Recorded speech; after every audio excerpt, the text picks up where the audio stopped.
Speaking of rappers, I'm going to actually upload this one too. I know the last few streams I've been like, I'm not going to upload it. It's just random crap. Who up Michaeling they check right now?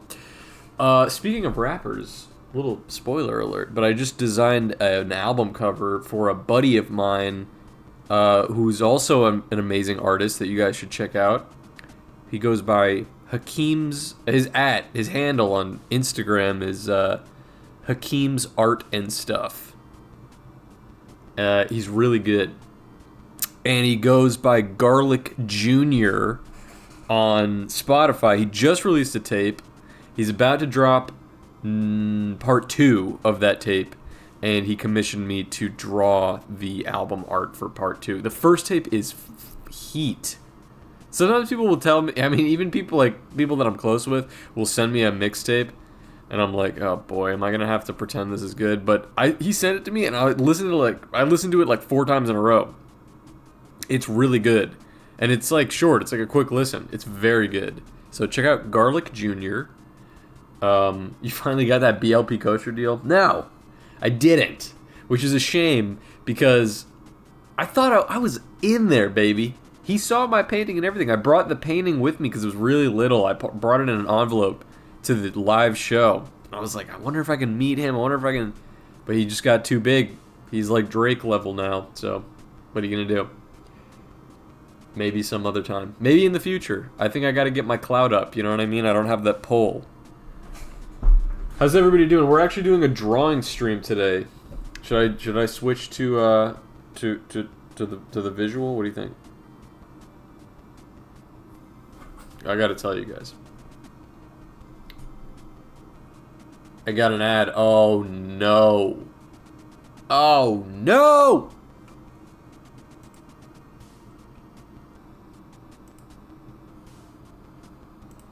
Hang on a sec.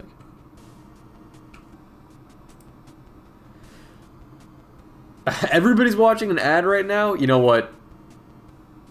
I'm sorry. I'm sorry about the ad, but I'm hopping into the jump scare warning, alright? Here we go! Jump scare, everybody.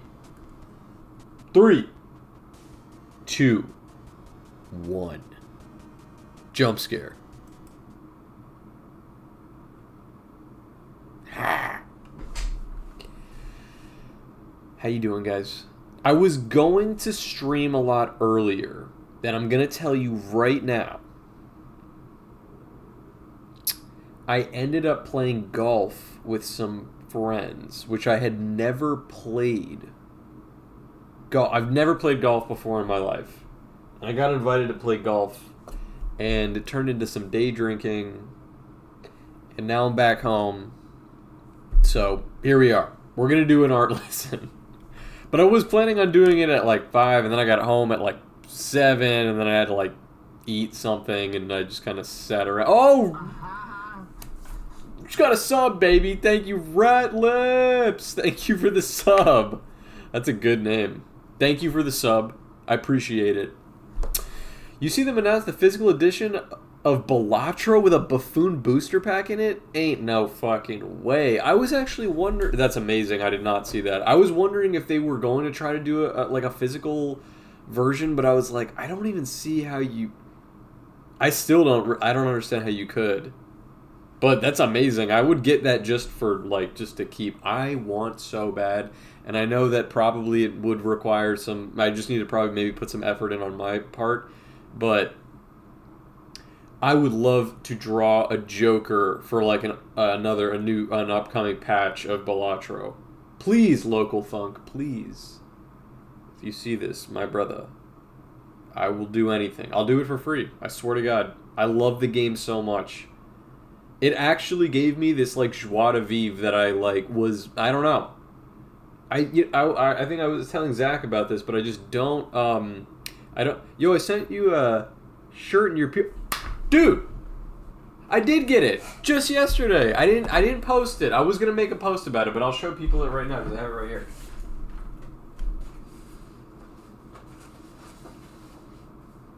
Give me a second.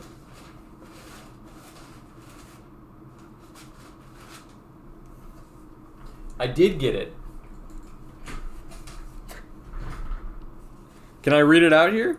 Oh, dude, your ad is Rat Lips. That's a great, dude. That's a great handle. You're on your way, kid. I'm not even joking. That's really good. I'm gonna show everybody right now. Okay, let me make my thing bigger. Pause, but also here. Ooh, ooh, ooh. Not that. This. Just for a moment. Okay. This is the shirt that Rat Lips sent me. I just got it today, and I picked it up with my brother, and our both of us jaw on the floor. I was like, oh my god, this is fucking amazing. Can you see it? It says Money Mouse. That is a fucking awesome shirt, dude. Shout out Rat Lips on IG at rat_lips. Thank you so much. Oh my god, Jorge Money Mouse, subscribe for, holy shit, Jorge subscribed for 16 months, dude. That's a lot of cheddar. Speaking of cheddar, let me reach something out of here. Oh my god, and Hernandez gifted a tier 1 sub to Main Game Boy. Holy shit. There's so many subs rolling in. Hernandez, Main Game Boy, Jorge. Thank you guys so much. Thank you guys. Here, I'm going to show you guys right now. I also got these really sick. Dude, okay, let me tell you. First of all, I don't want to get, I don't want you to, I know a magician never reveals his secrets, but like, whatever your art program you're using to generate this drawing, I'm telling you this, and I'm telling you this as a compliment. I showed this to my girlfriend, and she was like, "That's hideous," and I was like, "It's awesome." I like, don't change anything. Like when the ladies are like, "That's hideous," you just boom, you've got it, bro. This fucking hollow thing. That is so. Dude, I absolutely love this OC. It's awesome. Some of my favorite things in the world are the things that like I love so much, and I show it to my girlfriend, and she's like, "Oh, the host scaring like OC is like perfect." Chef's kiss. I'm gonna read this out now too. Let me make my big dumb head a little bit smaller because this part doesn't need. I don't need to be so large for this part. Okay. But I'm going to read this out because I also got a letter from Rat Lips.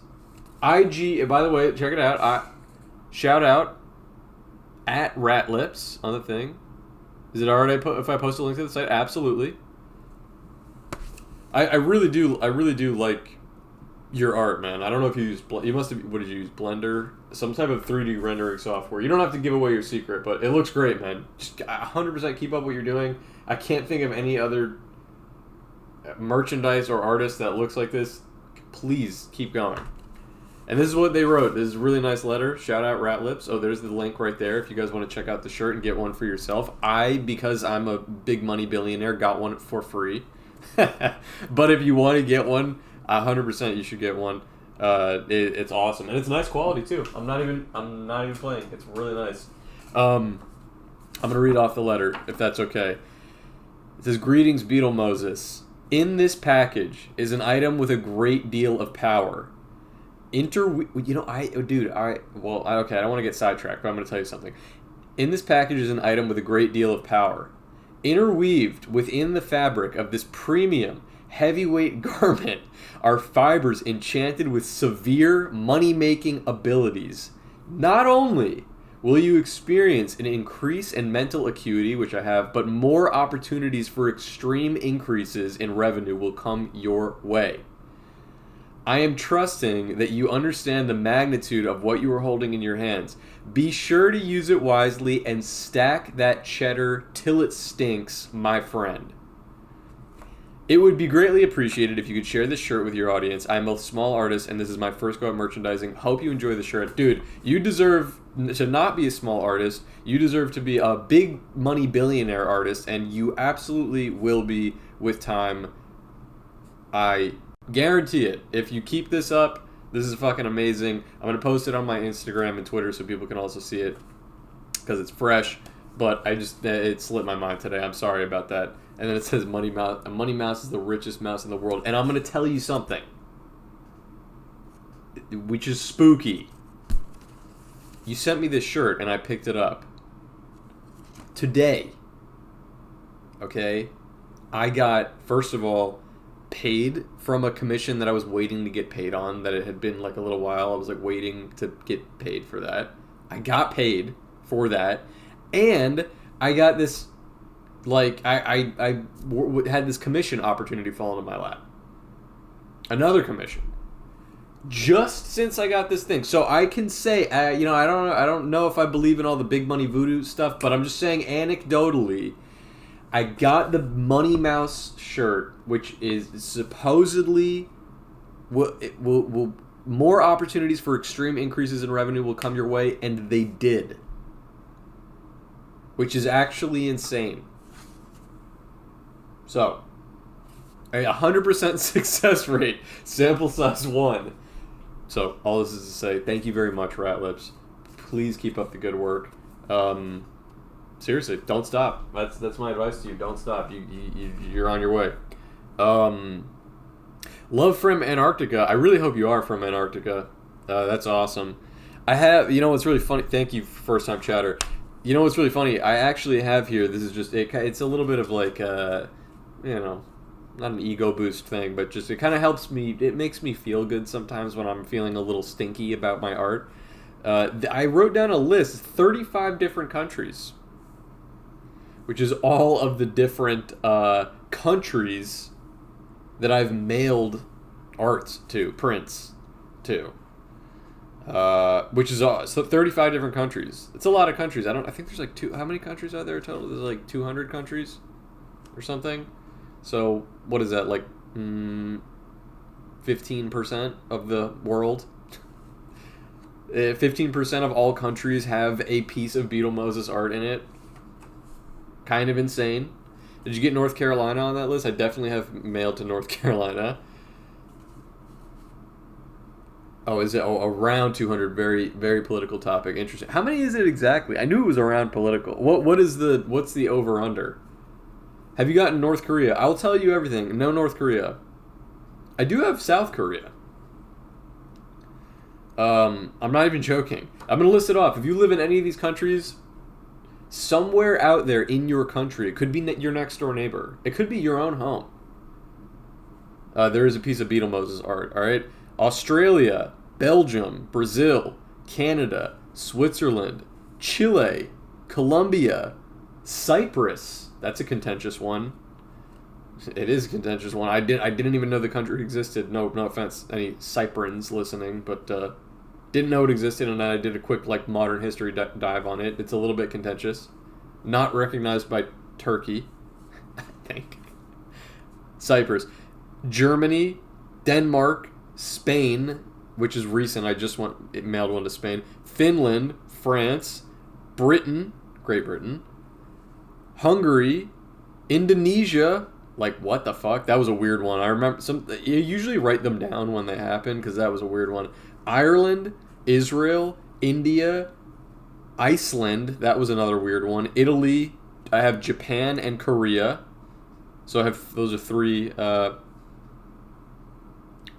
Asian countries: India, Japan, Korea. Malta. No offense to Maltans. I don't know where the fuck that is. Netherlands, Norway, New Zealand, Poland, Sweden, Singapore. Sorry, that's four Asian countries. Slovenia, the U.S., of course, my home country. Uruguay, Hong Kong, which not a country, but also in Asia. I just mailed one to Hong Kong a few months ago, and Mexico. And the reason I brought this up, Malta. Put your cock away, Malta. The reason I brought this up is because the reason I even know this and when I made this list is because through Big Cartel, I was able to download a spreadsheet of all of the sales that I had made and sort of sort it by the countries that I had sent things to. And then now, because I'm keeping tabs, I'm writing them down as new ones come up. And Antarctica was on that list. And I was like, ain't no fucking way. And the truth was, there was no fucking way. It was I ended up looking closer into it, and it actually was. It wasn't. I'd never mailed anything to Antarctica. They had downloaded my comic, the Druzy. They had downloaded my long comic Druzy, and I have a sneaking suspicion that they were not actually in Antarctica. They just didn't want to give their mailing address. So I did not include it on the list because I was like, I don't really think that I'm in Antarctica. But the only two continents that I am not in is I don't have one in Africa, right? No. Is it Israel is in Africa, right? It's Asia. What's the Middle East? Is Middle East part of Asia? Egypt is Africa. I don't think Israel counts. Yeah, no Africa. And no Antarctica. But so if anybody is listening right now and you live in Equatorial New Guinea or something, you know what I mean? You could, honestly email me and I'll fucking send it to your Guinean address and no charge, just to have it in that country. That'd be cool. Egypt is not Africa. I don't want to fact check you here, buddy, but Egypt is Africa. Egypt is Africa. Don't make me look like a fool. It's like northeast, the most northern East Africa country. I know. It surprised me too. Yeah. It's a transcontinental country spanning the northeast corner of Africa and the Sinai Peninsula and the southwest corner of Asia. Buddy, Hypnodrip, first time chatter, no offense, but get fact checked, son. Egypt says trans rights. They should. Have you said anything to Panama? No, I would love to. I think, actually, I was surprised to see there's not that many South American countries on this list. I have Uruguay, Brazil, Chile, Colombia. It's not true. I have this handful on here. I think that's all of them. So, anyway, all this is to say, and Mexico. Yeah, okay. So, yeah, never mind. But no Panama. So, if you live in Panama, I will mail you something. I love sending things to new countries. It's very exciting. What can I tell you? It's been a while since we've done a drawing stream. You need to draw more DBZ comics, and that'll take care of that. That's so funny. You know what's funny? I did one DBZ comic, which was the one where Cleveland, it's like two DBZ characters are fighting each other, and one of them smashes into Cleveland's house. It was one of my classic old Beetle Moses, take two pre-existing properties and mash them up type of things, which I strongly try to avoid these days because I just felt like I grew out of it. Don't really like it anymore. Didn't like making content like that anymore. And but it's one of those things where, like, you know how sometimes, like, a kid in high school who, like, seems like he's off the deep end because he's smoking too much weed or something, but it's like then he gets it out of his system, and then by the time college is over, he's got like a fucking desk job. Like, that's how I felt about doing the fucking pop culture reference comics. I did so many of them early on, and then I started to feel like, I don't really want to do these anymore, like, for one reason or another. They started to feel just cheap or a little bit silly, and I felt like I had more ideas and other things that I wanted to do, so I started doing other things. But the reason I bring it up is because I still periodically, and I don't know I don't know where it is. I don't know if I think it's on my Know Your Meme page or something. But if you Google Beetle Moses, it's one of the first articles about me, like if you wanted to read about me, features that comic for some reason, which is like not one that, like, I don't know, that I'm particularly, I posted it one time, you know what I mean, once, early on. But for some reason, it's, like, followed me. And I've had a couple of people bring it up in interviews where they're like, oh, like, you love doing pop culture references, don't you? I saw this comic of yours, this one, and you love doing pop culture references. And I'm always nice, and I'm like, haha, yeah. But in the back of my head, I'm like, no. No, that shit's old, homie. I don't even really love that comic that much. But what are you going to do? Not to say that pop culture things are a bad idea. Do you want me to give my actual how to be a successful artist online? Let me run these through because since we're on the topic right now.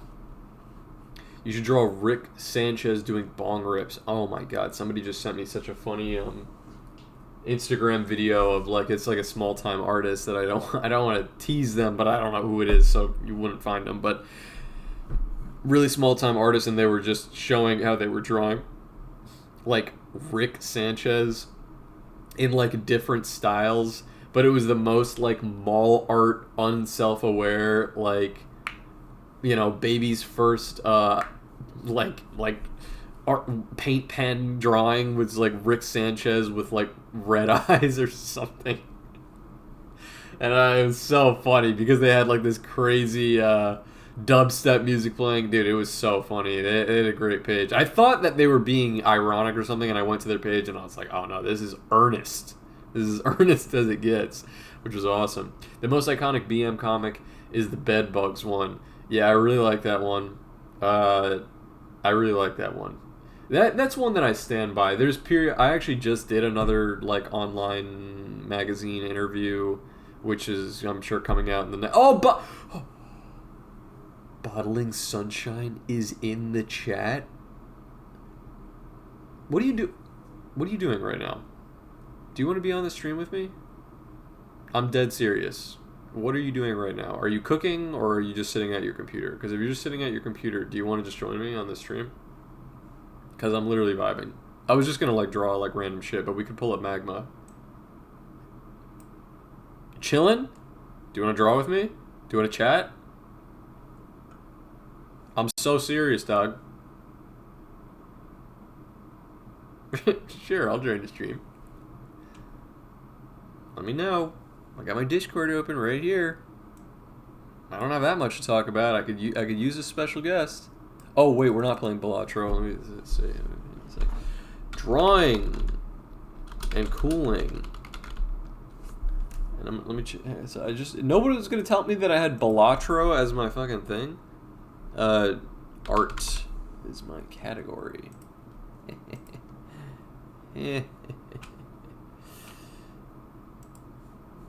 Let me know. Bottling. We're waiting on you, big dog. What were we talking about 2 seconds earlier? We were talking about oh, somebody said the iconic Bedbugs one. Yeah, I just did another interview. I'll chat. I've been doing chores, so no drawing. Okay, you don't have to draw. Why don't you just cool with me? All right, I'm gonna send you a link right now. Let me put my little headphones in here so we're not getting double thing. Let's chill. Hold up. Bear with me, guys. Technical difficulties. We're bringing a special guest on. This is like fucking Jimmy Fallon. It works the same way. You like these beat as fuck white headphones? Is it just me or are white headphones like for girls? Why is that? You ever notice that? Just me? Just me, I guess. Anyway, I like them. Alright. Bottling. I got my desktop audio on. I'm gonna send you a call. Just a moment. Just a moment. Alright, I'm ringing you. If you want to pick up. Toxic Masculinity Beetle. Oh, he said, is that radically leftist comic artist Beetle Moses? I want to ask Bottling if they saw that. Dude, did you guys see that shit? Do you guys follow me? I think I posted it also to Instagram, so wherever you follow me, I'm sure you saw it. But did you see that random, like, right-wing Trump pro... Oh! The Red Dot comic is also... Dude, we're in, like, celebrity hour right now. I think I have the complaining it down, but what about the victimization? Victimization is optional, and I feel that it falls into the... lash out at other artists unprovoked umbrella. How are you, Red Dot? Let me just say, I'm so excited for August. Do you guys know in the chat already that I'm going to be at... I didn't realize it was the very first Web Comic Con.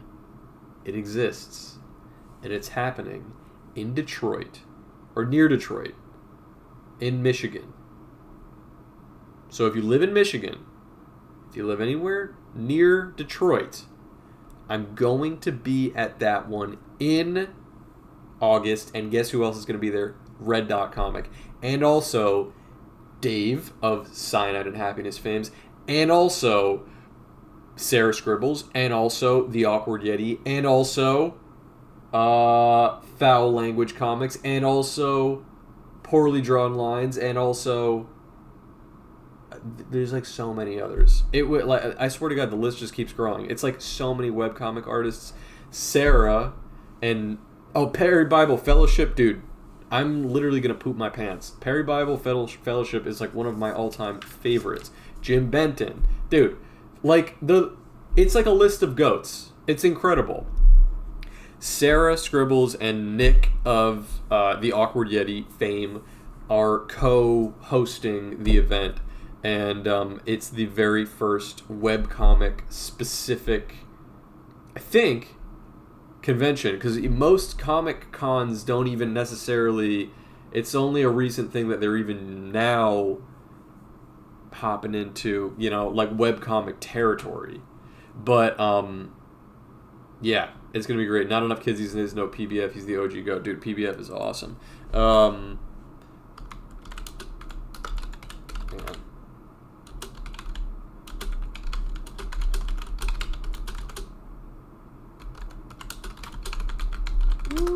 Okay. The convention has shitted into the mother toilet. That's so true. I wish I could go, but I live across the state and I don't have a working car. Boo. I'll get you a Greyhound ticket. It's going to be fun. It's going to be a really, really cool event. I'm very excited to go there. It'll be cool to, if there are, like, fans of Beetle Moses, that's one part of it, but, like, the thing that I'm most excited for is just to get to meet some of those amazing... the other artists that are going to be there, like so many people that I just like admire greatly, and yeah, it's going to be amazing. It's going to be so much fun. You guys might also know that in less than a week, Friday is going to be the day one. What the hell? Friday's going to be day one. Okay, I'm going to bring Bottling Sunshine on right now. Everybody get excited. Friday is day one of my first convention, and I think we should talk to Bottling Sunshine about it. Let me start a voice call right now. Wait a second. Is my volume down? Let me sit here. Let me make sure that we can hear everything. Hang on. Wait. Is it working? Give them a minute. Beetling Sunshine. That's really... Oh! Hello? Wait, their icon is there, but I can't hear anything. Turn off microphone. Can you hear me? Wait, can you hear me? Oh, now I can hear you. There we go. There we go. Yo. Can everybody hear Bottling Sunshine, right? Can everybody hear Jasmine? Can you hear me? Can you hear me on the waves? It says that my desktop audio is... it's picking you up, so I think we're good. Fuck yeah. How are you? What's going on? I'm good. I'm good. Cleaning the office because it's a mess. I feel packing that. orders is not fun, and it is a shit show whenever I do it. I feel that. Yeah, I just dropped off a bunch of like stuff at the post office that was like, I've gotten really bad about being timely about it, which I feel bad, and I probably shouldn't be telling my viewers that right now. But like, I'll get orders, and then I used to just be able to like just run to the post office and drop them off sometimes same day, and now it's like I'll be like, oh, okay, I'll get to it, and then all of a sudden it'll click with me a week later, and I'm like, holy shit, I gotta drop off like all this shit, and then I'll in a frenzy pack everything. No, like, I understand. I'll put myself on blast. I've had, like, I should have shipped some stuff out, like, 2 weeks ago. Yeah. But, yeah. No. Life happens. It's okay. I was just talking about right before we hopped on here, I know I've been kind of telling you because I'm really overexcited about it. I'm, like, too overeager, and I think everyone who's going to be there is really overeager, but I'm going to my first con I'm flying out there Thursday, so, like, 5 days from now, and I'm really excited. I got a bunch of stickers. I got these little pins. Wait, I'm gonna show you guys. Anybody who's gonna be at this one. By the way, anybody who's listening, if you guys live in near Owensboro, Kentucky, I got these like upside down beetle pins that I'm bringing. These like pink pins. Those are so cute. Oh my god. Just got a bunch of stuff. I got a bunch of like exclusive stickers, and I'm bringing prints, and I got this like collapsible grid thing that you can build on top of your table. I got a custom tablecloth that says Beetlemouse. Like I have like so much crap. It might be overkill, but like I'm really excited. Ball out, I've do never it, done go anything for like it. But then I see your setup, you big dumb dummy, and I'm also Yep. I'm like, fuck my life, dude. Your setup is like next fucking level, but you know that like your shit is crazy. Yeah, I got hot shit. That took years. Dude, I believe it took years. I mean, the last table, what was the last one that you just were at? Because I saw you post your table set up for that one, and I was like, golly. The last one I was at ASEN. I think the one that I posted was at C2E2, which is a really fun time if anyone's ever in Chicago. That's a really fun one to go to. Damn. But yeah, is you it gotta do it comic? up big. Is it comic specific or anime or what's Oh, the? it's Comic-Con. It's like run by Repop. It's specifically just comics, but of course there's like anime and like shit like there. Like in those kind of spaces, there's like a mix of comics and yeah, like anime, manga, and all that kind of stuff. I've noticed recently because also doing my own research, there's a pretty big market for like vlogging, like your expo experiences. Have you like considered doing something like that? Because I feel like you would be really good at like kind of like giving advice and showing like your setup and stuff, or is that just too much extra work?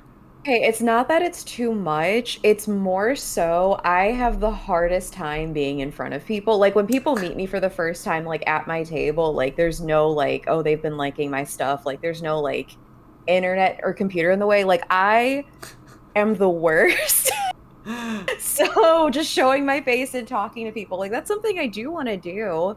Like Yeah. before TikTok gets taken down by the US government, like I'd like to put some stuff up or something like Yeah, that. that'd be great. But I mean, I do imagine that it is like a whole extra thing that you have to do. I've been watching this another artist who I really like. Do you follow Tuna Snaps on Instagram? Do you know who that tuna is? snaps, that sounds familiar. Dude, I'd have to like they're, look. they're awesome. They do a very wide variety of stuff, but they also do these very cool like pet portraits is something that they've been leaning into recently, but they like hand paint them and they're like very cool and colorful, and they have Oh they have yeah. a crazy setup also, this crazy booth that has like a awesome black and white tablecloth, and it's interesting seeing like there's a whole, I mean, it sounds so obvious, but to a big dumb dummy like me, like it would not be obvious. But like, there's so many artists that do expos as like their main thing, and like the social media following is kind of secondary. You know what I mean? Like they're not going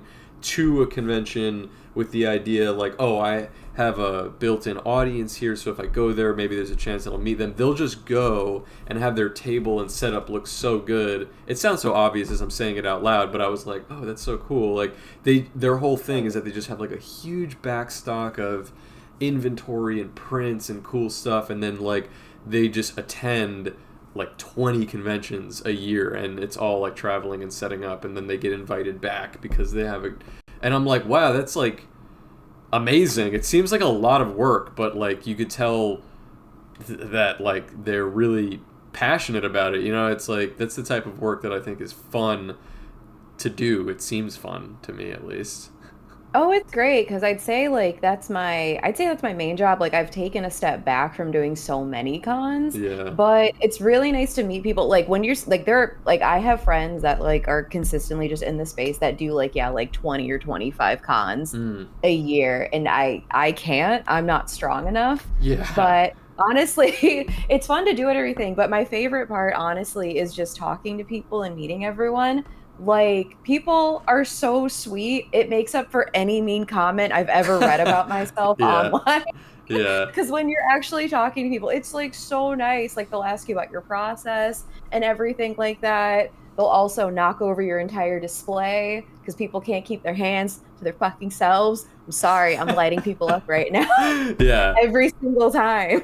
Yeah, I'm But totally expecting that. The one thing that was on my like list, because I also found this list online, or somebody sent it to me, I can't remember, that was another comic artist who was kind of giving like the rundown of like every little thing that you should know and every little item that you should bring to your convention, things that you wouldn't necessarily think of, you know what I mean? Like paper clips and hand sanitizer and zip ties and random shit like that. And like one of the things that was on that list that was kind of the only thing that I didn't get in the end, and I know I'm gonna regret it, is like clamps, like C clamps that you can kind of actually just okay, like okay, I'm hook gonna be real with everything. you. I'm gonna be like, Ninja, my ninja, please. Like, you please bring clamps. You need Really? clamps. Oh Yes, you no. need clamps.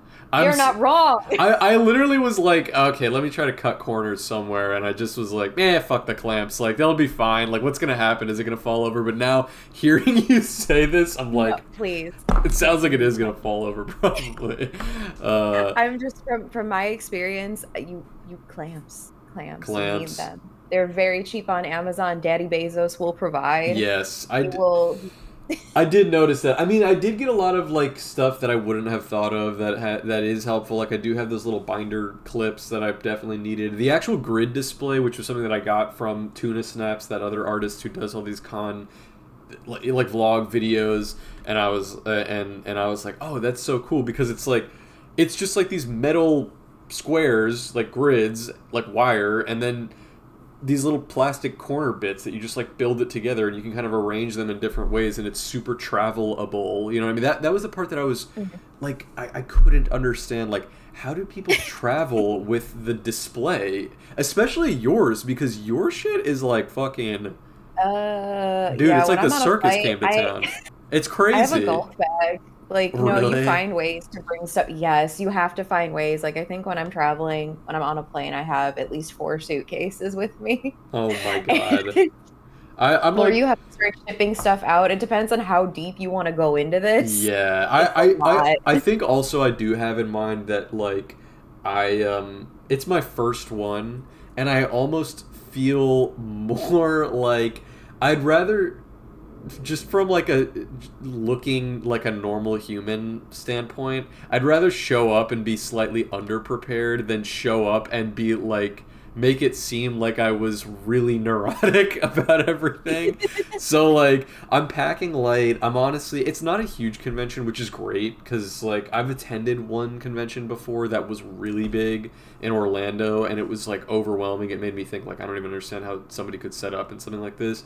This one has like a usual attendance, I think, of like 5,000, which is certainly on the Oh yeah. small No, side. I think I've been to that one. Like, it was like a long time Oh ago. It was like my really? first time in Kentucky. Yeah, I think I was helping a friend before I got back into doing art. I was helping a friend because they actually worked with an exhibitor. They worked for a company. So I was in the exhibitor section, and they had some bomb ass pizza near the convention Oh center. They had fuck yes. like wild flavors. Like, it was like bacon and like mashed potatoes on a pizza. It was like something like that. What? Okay, that sounds It was insane. amazing. No, I it was amazing. But yeah, dude, that sounds so good. I mean, I've never been to Kentucky. I've never been to Owensboro, and so I did kind of do like a little Google Street View thing where I was like, is this like gonna be gross? And I just like looked it up because there is some parts of the I mean, look, there's plenty of parts of Florida near me that are disgusting, and so I was like, the U.S. is really hit or miss on the whole natural beauty thing. So I was like, let me look it up. But I was on Google Street View and I saw the convention center and the area, and it's like on the water, and I was like, damn, it's this looks really like nice. nice. Yeah, it's a nice Yeah, area. cute. I'm very I think you're excited. gonna do fine though. I think again, like, don't like bring like everything. It's your first time, so Yeah, you'll figure out like what's gonna work and what's not gonna work. But I'm like super excited for you. thank And you. people get to meet the Beetlejuice. Oh my God. Oh my Who's god. that bitch? I have gotten at least one person commenting on one of my posts that was like, "Beetle, is it true you're going to be at OMG Con? Like I go to that one every year." And I was like, "Yes, that is true." So, I know there will be one person there at least that at least will recognize my comics or Oh, that's something. so So that'll cute. be Oh, cool. And but the other cool part is that I'm going to meet Flork of Cows, who's just like a fantastic webcomic oh, artist, and snap. he's the one that got me the gig in the first place. I'm going to be tabled right next to him. We've never met in real life. I actually don't even know what he looks like, but it'll be great. And and I was telling him like a week, when we were like a week out, I was like, dude, we're like a week out, and he's been there before, and he's like, bro, there is a Chili's next to the convention center, and we are getting blasted at it. I was like, amazing, it's gonna be Yo, awesome. get those margaritas. Yeah, I think that's what I'm thinking of. Or it's Applebee's. I'm not sure. They're like the same thing it's to like the me. same thing, same management probably. Yeah, no, I'm super excited. Red Dot commented here. Red Dot Comics said, "Yes, I've cried from how nice people are. It's so unexpected at conventions." So Yeah, people are so kind. I had like it was weird. I had one person cry when they met me one time and I don't know why. I don't know why they really, were crying. Yeah, they were like really I guess they were really excited. They're like, "Oh my God. that's so I'm just so nice. happy I could meet you." And I'm like, Okay. Yeah. Yeah." Wow. Okay. And they're just like, Amazing. "Oh my God." And this was before COVID. Was this before? No, this was like right after, like when restrictions were lifting. We're like wearing masks and stuff. But like she's like, "Oh my God. I'm just so happy." Dude. I'm like, can I do anything for you? Do you need a hug? She's like, Yeah. Are you "Oh my God, okay? yes." So I gave that bitch a I hug. would Like too. That's she amazing. was so happy. Just know this, I am such a softie. If you cry, I'll give you free shit. I gave her so much stuff. Oh yeah, no, I know. I totally would too. I mean, actually, there have been two times that I've been, and both times were basically like off the block, like not in any situation where I necessarily should have been noticed, but I've been recognized two times, which is really unusual. And both times when people have come up to me and been like, I are you Beetle Moses? I feel like I've embarrassed myself from how excited I am that someone like knows me. You know what I mean? I've been like, dude, like, yeah, I am Beetle Moses. Are you kidding me? And both times it happened to be, well, one time was actually at this Orlando convention that I was just in attendance, and I was just walking around, and it was huge. It was easily like 100,000 people at this con, and I met Butch Hartman, which was insane, and then he was there, and I was like, me and my girl were up on this like upper balcony area and watching like a lower level where they were doing like a cosplay contest or something. We were kind of just like hanging out, and it was on like this like quieter area, and we were kind of watching, and then like as we started walking away, this guy, shout out Alex was his name, he was like as I was walking away, this guy was like, "Hey, excuse me, are you Beetle Moses?" And I was like, bro, yes, I am Beetle Moses, and I happen to have on me. I brought with me, and this is the most embarrassing part. I can't even believe I'm telling you this. I brought with me like just on the off chance that someone saw me there. I had brought with me like some prints like in my little binder because I gave one to Butch Aww. Hartman. Also, he was the only celebrity that I met. Otherwise, I probably would have given one to somebody else. Butch Hartman's a little bit of a nutcase, but he was really nice. And then I had some stickers in there too. So I gave this guy Alex like a bunch of like random stuff, and then the other time I was just in Miami at another art thing, but not for my own art, just there.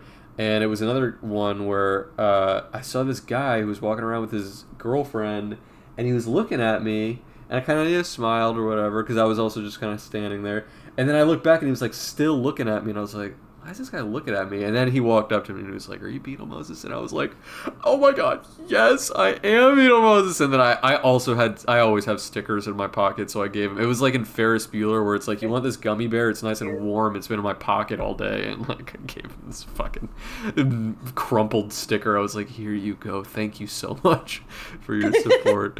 A blessing for you. A blessing, my A child. blessing. But it is fun. It's wacky, especially, I know how this feels, and I've never experienced a con yet, but I'm sure it's a wacky feeling to like have all of your art career basically be online, and then actually being like, I don't know, in the physical realm with like other people who Yeah, and it's weird being next to people and have them talk to It you. is And then you get to weird. learn who your fans are too. And my fall, I love them. I love my Yes. people. They're amazing. And that helps so much. Like, I cannot imagine being one of these content creators that has like a bad relationship with their own people. I always wonder, how does that even fucking happen? I don't even know how you get there because I honestly don't know. I think just like make what you like and the people that are like your people will come and then you'll be fine. I yes. don't know. I've been seeing you online. You've been under some.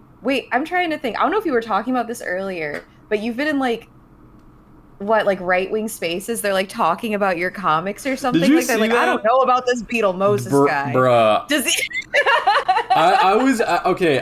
We were. I think I was about to bring it up, honestly, because I hadn't really talked about it. I hadn't talked about it on stream or anything, but I was about to bring it up right before you messaged, and I was like, okay, let me get Jasmine in here. But okay, I'm glad you're here, so I'm not just fucking Please rambling, talk about this because I like again, like I'm just scrolling and I've just been lurking for dude. like the past couple weeks and I'm like seeing this and I'm dying. It I'm it crying. was, They're trying to dissect you as a person. bruh. Like It was so bizarre. I was okay. So basically, what happened was, like two weeks ago, I posted that comic that was the for anybody who hasn't seen it. It's literally like a comic where it's like a lion in an exhibit at a zoo, and they're having this internal monologue that they're like, "I don't belong here. Like I need to be free," or something like that. And then it cuts to like like an African wild hog that's just like staring at a wall, and it's like, this wall smells amazing. Like it's just like chilling, like hardcore. And that idea, first of all, I should just give a little bit of backstory, was an idea that like I that was before even Beetle Moses. I was doing comics or anything like that.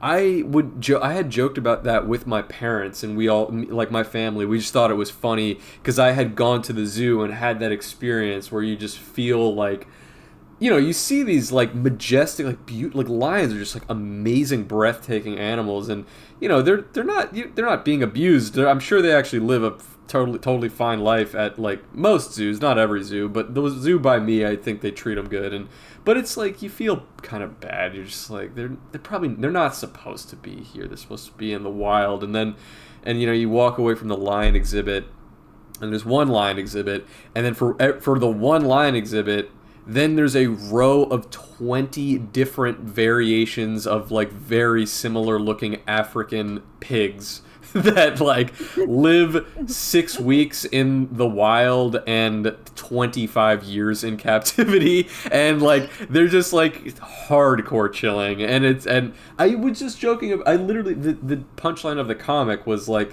the exact way that I delivered the joke to my parents, and my parents thought it was funny, and it's something that we still joke about. And then it came to fruition now years later as a comic idea.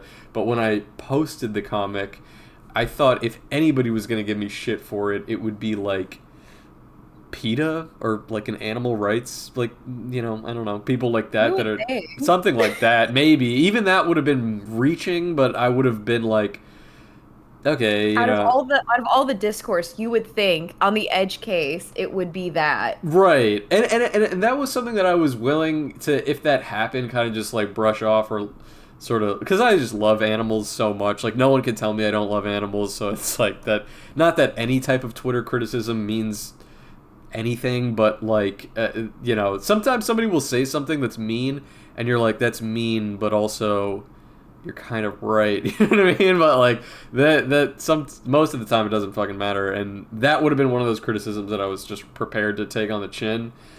It didn't happen. I didn't even get any of that. Or maybe in the quote tweets, but I don't really look at those. And then 2 weeks later, now we're up to speed. 2 weeks later, I saw, only because Zach YOLO sent me on Twitter. He sent me the tweet. Otherwise, I would not. I don't even think I would have seen it. I don't know how he saw it, but that somebody had reposted my lion, not my llama, lion comic, and it was like, and they had a little following of their own. Like I looked at their profile, and they had like, I don't know, 15,000 followers, and they were groiper. I don't even really know exactly what a groiper is. Let's just say far right Like, let's not Trumpy. get into like let's not get into the lore of them. We don't need to I do don't that know the right lore and I don't want to know, so I don't know. But You don't. we won't even go there. But it was somebody with a Trump profile picture, which pretty much tells me enough. And they were like, it's always funny to me, or it's always funny when a liberal comic artist, which first of all I was like, bro, who are you? I don't know you. And then it was like a liberal comic artist accidentally makes a right wing talking point or something like that, and they had posted this lion and pig comic, and it had already gotten some attention from their followers. You know what I mean? Like there was a mix. Like there were some other people in the comments that were like, "This is right wing." There were even some people that were like, "That artist is right wing," and then, but there were also a handful of people in the comments that were his own followers that were like actually, like, I don't know what you're talking about, or being like, or they were like, actually I looked at that guy's profile and he just seems like a normal guy, or so, I saw a few comments like that. And but the idea was just funny to me in general, not even because of the right wing thing, but just because, like, bro, can you take a look at yourself? Like, what are you doing? Like, what is this fucking what? Like, it just not didn't make any sense. Like, No, it just it does it. I don't I don't understand get in it. what context. I honestly don't. I've tried to really think hard Yeah. about it. Like I've tried to. Like I'm trying to put on my if I was in your shoes brain.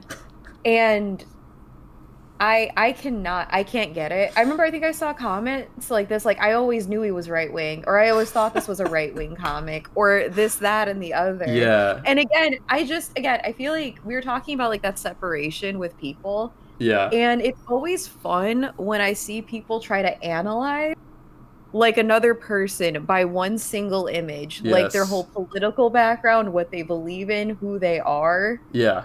And it's really funny. I'm sorry. Yeah. It's really odd to Just like me. knowing you and seeing all this, I was Yeah, dying. it's bizarre, and I think it's like it's one of those things where it's like I know people move different ways online, and I don't fault people for moving different ways, and I'm not saying my way is the right way, but I really don't like engaging with politics online at all. I think it's completely unproductive, and like, I don't know. I think it's pretty apparent to anybody who does follow me, or I don't know, watches my streams, or just knows me, or has any like semblance of who I am as a person, can make pretty obvious assumptions about like who kind of just, I don't know, like my beliefs. Like I feel like even though I haven't said anything overtly, like that's kind of the point. And like it's just odd to me and funny when people try to latch on. And the truth is that, and I mean, like,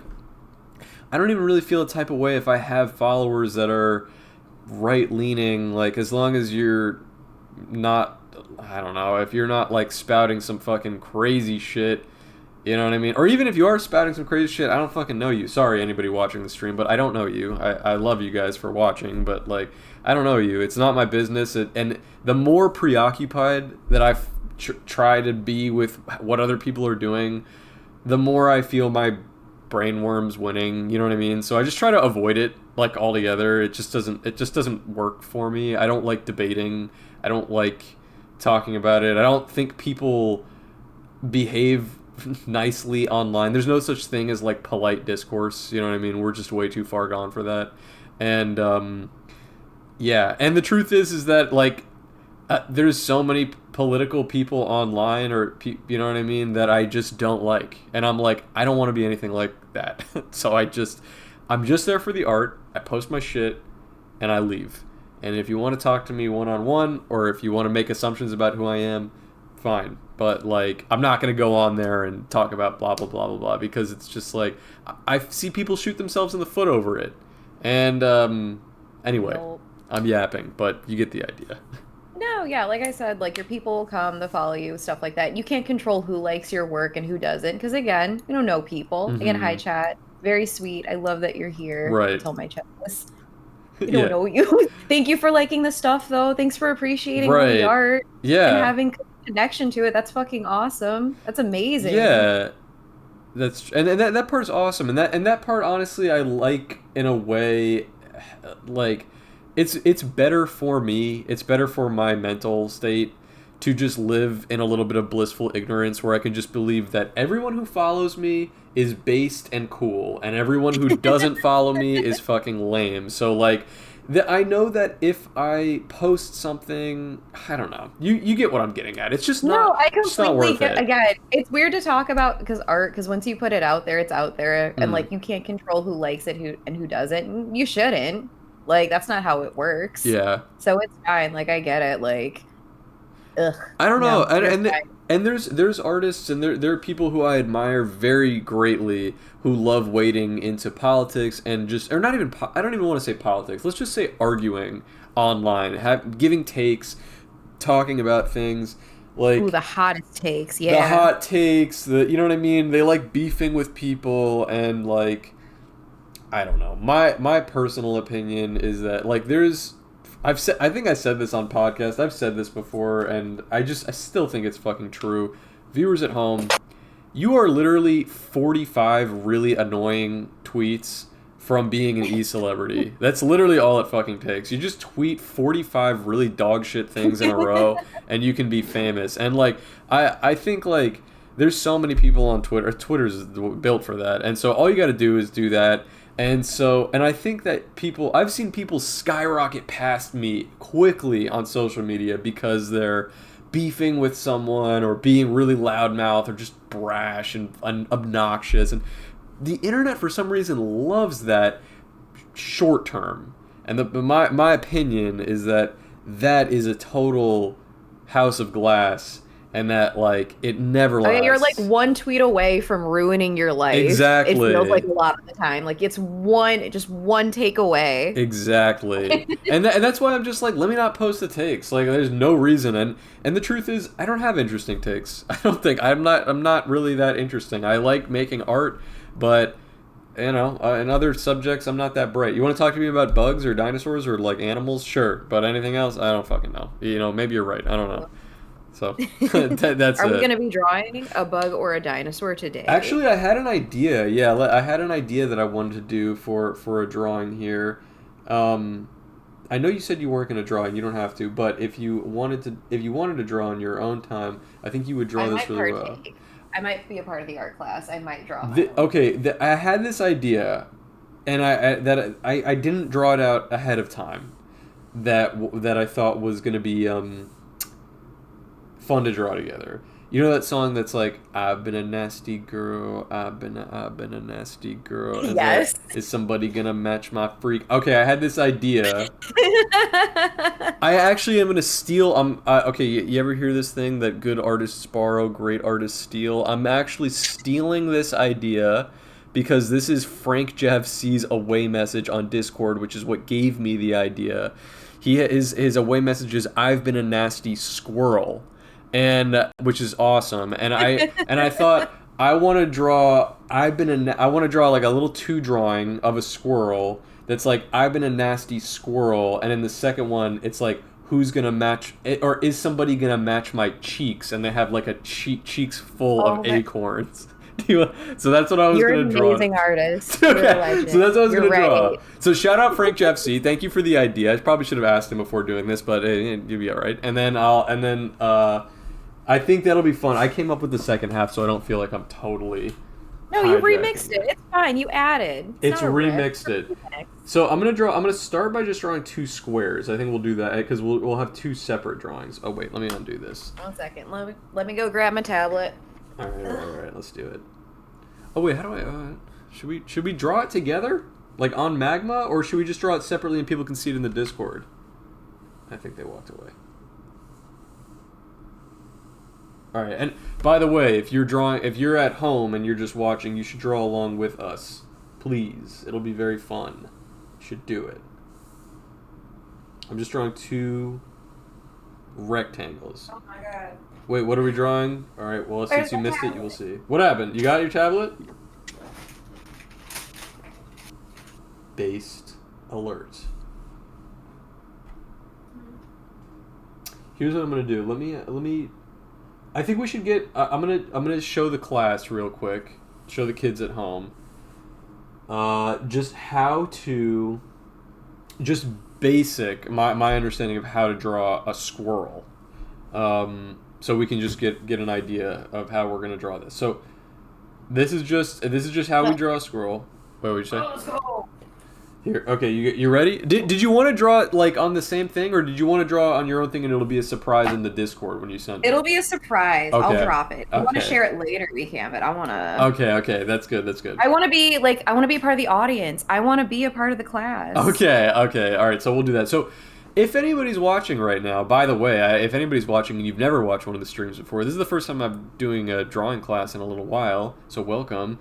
I would love for you to draw along with us. And in fact, because it's been so long since I read it, let me run through these real quick, and maybe Bottling Sunshine, actually, you can kind of maybe give a little commentary on this like real quick as we run through them, because maybe you can expand on these ideas, because Yes. I like talking about these. All right, so if it's your first time watching and you'd like to draw along, first of all, you should draw along, because you could just be watching and sitting there and doing nothing, and that's fine. You'll probably have a good time. I'm sure there's going to be some laughs along the way. But I would encourage you to draw, because if you do, at the end of the stream, you'll actually have something physical with you. You'll have a gift, a takeaway, because you've drawn along with us, and you'll actually have something to commemorate the stream. So I would highly encourage you, if you have a piece of paper and a pen or a pencil, that's all it takes, and you can draw along with us. So these are the Beetle commandments, which I typically bring up at the beginning of every stream. There's no real rules, obviously, but these are the things that I'd like to just put in your brain before we start drawing. Okay? These are the Beetle commandments. Number 1, don't be too hard on yourself. Okay? We're just drawing for fun. All right? I'm not grading you on this. I'm not gonna beat you if it's not good. It will be good. But you're just doing this for fun, okay? So don't be too hard on yourself. I don't want to see anybody in the chat that's like, mine sucks or this sucks. And then at the end of it, when we go to Discord, which, by the way, if anybody wants to type !Discord in the chat, that's the art class Discord where you can see everybody's drawings at the end of the stream. It's totally free and open. You can just hop in there if you want to. When you post it in there, I will ban you for life if you post in there with the caption like, this sucks, I hate the way this came out, sorry, I suck at art, sorry, everybody has to look at this, some bullshit like that. Banned for life. You cannot say anything like that, alright? If you don't like how it came out, killed on site. I will activate the lasers and you will die, alright? I have GPS coordinates to your house right now. There's a laser pointing through your window. You should have closed your blinds, but it's too late now. So don't complain.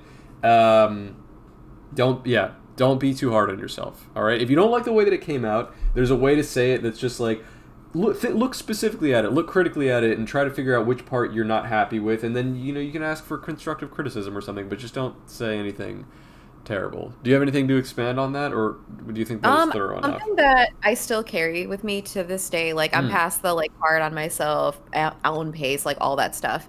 Trying new things, you guys, is super important. Yes. Like I'm still actively with my stuff, trying something new, like remix something, like add something new, like be brave. Yes. Like how are you, like you don't want to stay where you're at, like you only want to get better. No matter at what level you're at, there's always room for more. There's always room to push yourself. Absolutely. That's really important. 100%. And I feel like a lot of people get too, like, I don't know, I don't want to use the word like maybe comfortable. They're like, well, this is it. This is what I like. If I don't do anything else, it's not my work anymore. That's not how that works. It's true. You're making it and it's you. Like there's no like set style or set thing you should be at. Like do it. It's true. It's true. And even some tough love, expanding also on what you just said. I'm going to piggyback on it. This is tough love. It's not even tough. It's just a fact. When you draw things and you feel like they came out bad, I got news for you, buddy. That's you. All right? That's a snapshot of where you're at right now, and it's never going to be like this again. So don't discard it. You know what I mean? Don't throw it in the garbage. Don't be like, oh, I never want to think about this again, okay? That's a natural feeling. But I would highly encourage you that if you draw something and you don't love how it came out, to ruminate on it in a positive way. You know what I mean? Like think about, okay, not you don't have to look at something bad and just be like, you know what, I'm awesome. That's not what I mean. I just mean like, look at it and just be like, this is me. This is where I'm at right now. You know what I mean? What do I like about this? What do I not like? What was successful? What was unsuccessful? Why was this unsuccessful? You know what I mean? Think critically about your own work, and 100% try.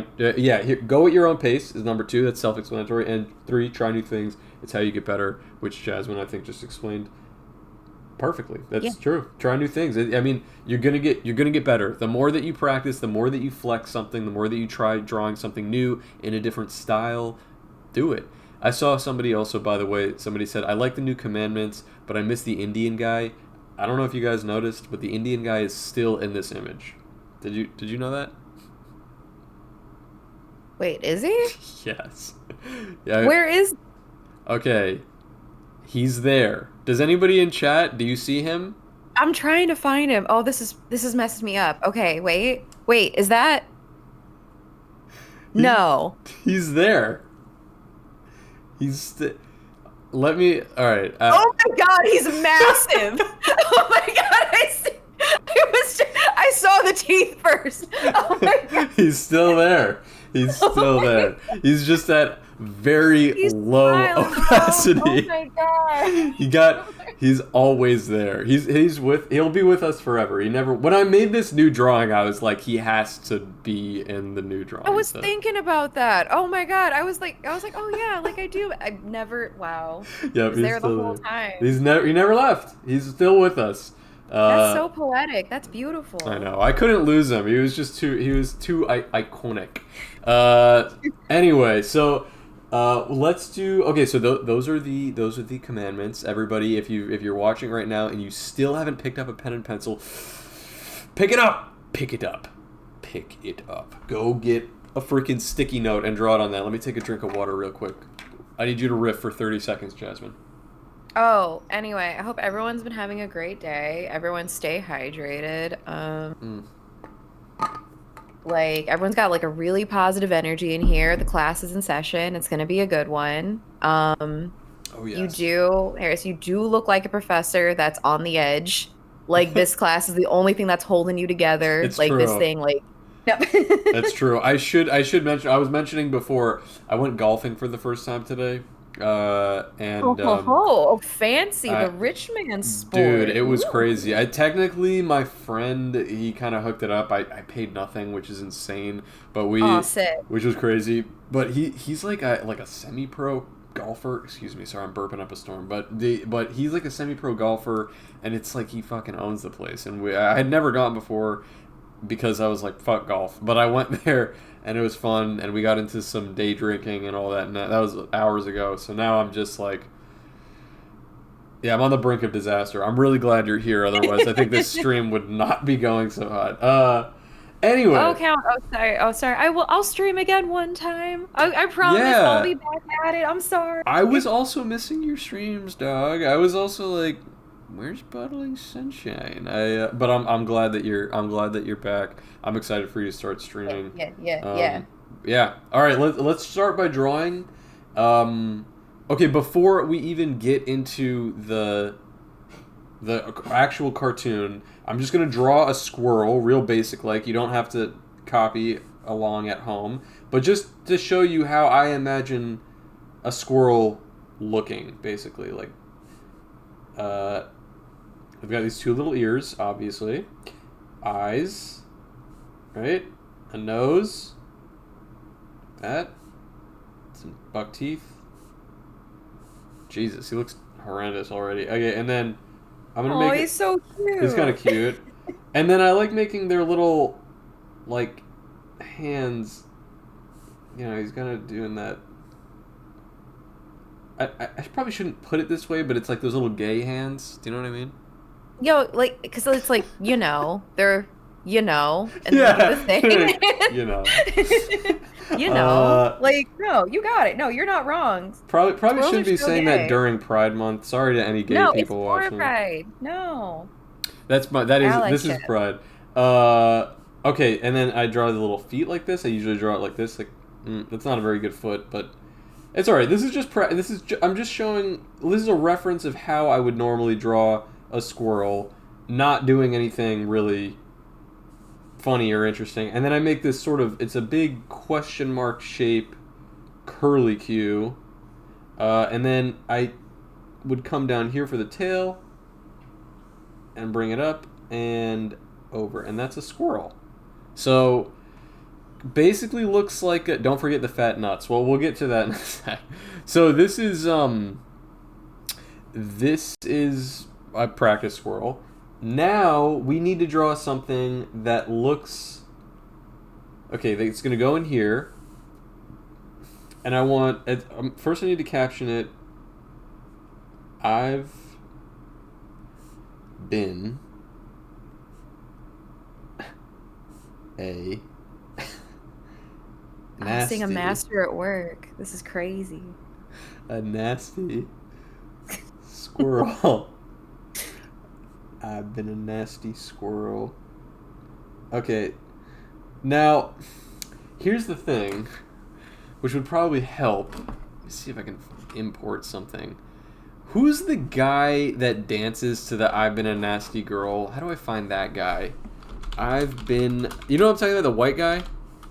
But freaking, Do you know what I'm talking about, right? That, like, white guy that's, like, his hips don't lie? He's fucking killing it. White guy... Let me look up. Just type in white guy, nasty girl. Okay, white guy, nasty girl. Why is it not showing up here? Why did Ben Shapiro show up? You gotta be fucking kidding me. Because he's been a nasty girl. That's what showed up on my thing. Okay, nasty girl. Why is this, dude? Google fucking Chat, sucks. Can you help? Does anyone know Somebody who this nasty girl boy is? Nasty girl, nasty... white guy dancing. Tinashe's nasty hit status after TikTok dance. Yeah, this is what I'm talking about. Nope, still not this. What the fuck, bro? Okay, the reason I was going to bring it up is because I thought it would be a good reference to use. Like, I want to choose one of those... Here, look. Nasty girl... It's culturally relevant. Yeah, it's culturally relevant. Okay, here we go. I just need to screenshot a couple of these, and then we'll use them as references. I've been a nasty girl. Why is this person... No, I don't want you duetting it, dog. I want the actual video... This is just horrendous, bro. Alright. This has gone from bad to worse. I can't find it. You know what? Fine. I will use the one that this person just decided to... Oh, this is perfect. You got it? Yes. Okay. Could you hear the music playing off my phone right there? Yes. I've been a nasty girl. Okay. This is okay. These are great. All right. I'm choosing 3. Oh god, I'm choosing 3 poses that I think are gonna be of value to us. This one and this one. Okay. Sorry. Hang on. We're moving things along very slowly but surely here. All right. I will say I usually like doing this. I don't know. How do you feel about... I read something interesting about using references recently. Like, I saw an artist recommending not using references because it's actually better to, like, come up with it in your brain. It's like more, I don't know, authentic. Like, I that get way. when people are saying that, but I feel like that's, like, you have to be, like, not pretty far into art, but have, like, at least a basic understanding. What I normally like to recommend for people is to be your own reference. Like, take pictures of yourself, like, in different perspectives, and you'll understand your own body and your own perspectives. And then I think you can branch out and start... Yes. I guess, like, understanding what that angle is. Like, again, I feel like it's, like, a certain level, like you'll get there. Because I know, like, I still have to use references, like, every once in a while. Like, sometimes, like, bam, like, I can, like, put out no problem. But, like, yeah, like, I think it's dumb to just, like, completely say, don't do it. People are different levels and they have different processes. So, yeah. I agree. Like, I know some people that can, like, bang it out no problem. And my mind can't comprehend it. I'm like, how did you know? Like, how? Like... But I am not that person. Yes. Here, okay. I agree. I find personally that, like, I used to not use references for, like, body positions, and it honestly... I felt like, honestly, I've gotten farther by using references now, and just because I feel like I have a better understanding of anatomy, like just through the practice, through the drawing, and I think there's times that it's better to use it, and times that it's better to not, and I can kind of like. Do you see that I'm pulling these up? Yeah. We're gonna decide. God damn it! Hang on a sec. This is like getting wacky on me. It's also that I'm like bending my arm in such a weird way to try to. Okay, sorry. Okay, I have these 3 images. Oh wait, no, that's not one. That's the second. That's the same one. This is the other one. Wait, is somebody gonna match my freak? Where the fuck did this go? Technical difficulties, guys. It's the process. Oh my But no, God. I think it's very conditional. I'm very much a reference person. Like again, like I said, there's plenty that like I don't need one. But if I'm doing something funky, I'm not gonna guess because then it looks dumb. Right, and I'd exactly. rather look right and not wrong. There are times I find actually, especially not even for body, but for face, like I really am actively deciding before I draw something if I'm going to use my own face as a reference for something, because there are times where I think like if it's a really specific emotion that I'm trying to capture, the one that I'm like thinking of in particular is like I just did this one comic of where this guy's like, oh my god, I can't believe I have to go to work, and then the Cloverfield monster's destroying the city, and it cuts back to him and the guy's doing like this, like he's like making a face like that, and that was something that it was like I needed a reference for it because it's a very subtle facial expression. Like there's little details that point to like what is going on in the character's mind, but there's other times where like I can wing it and it's funnier that way. Like the one that comes to mind is this one that I also just posted that was Sonic asking Knuckles, like, he's like, what kind of animal are you again? And Knuckles is like, an echidna. And then he looks him up and he's like, yeah, we lay eggs. And Sonic is making this face that's just like confusion and disgust and like, but that one I mean, obviously, how am I going to use a reference for that? But that one was just off the dome, and I think it was successful in that regard because it was more cartoony and like ridiculous. But yeah, I feel the same way about body like using body and anatomy stuff too. The reason I'm even getting at it is because in this case, where we're using the squirrel as the subject, but we're doing these dance moves, I think it'll be funnier to use these reference images. Okay, which one of these we need to choose 2 of these. Which are the best? Goodness. One, like throwing it back, I feel like is always a good thing. That's mad funny, right? Like okay. that's you need that this one. This is one you for sure. Okay, this is one. Like that's for sure. Yeah.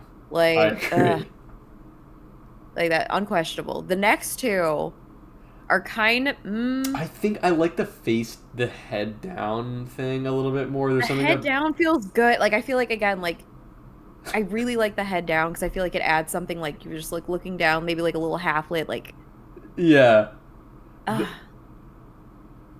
Also, remember that you're gonna have really huge bulbous cheeks in the second. They're gonna have huge cheeks, so I kind of like them weighing down a little bit. Yeah. Okay. I like the weight. I think number 3, you are the weakest link. It's also too similar to number 2, and I think the number 2 I just enjoy slightly more.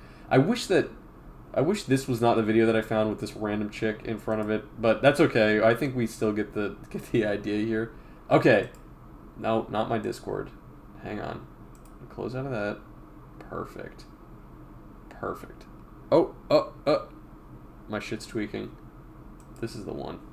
It's all part of the process. All part of the process. Okay, so actually I think that the best way to do this would be to... Let me open them in here. Open. Downloads.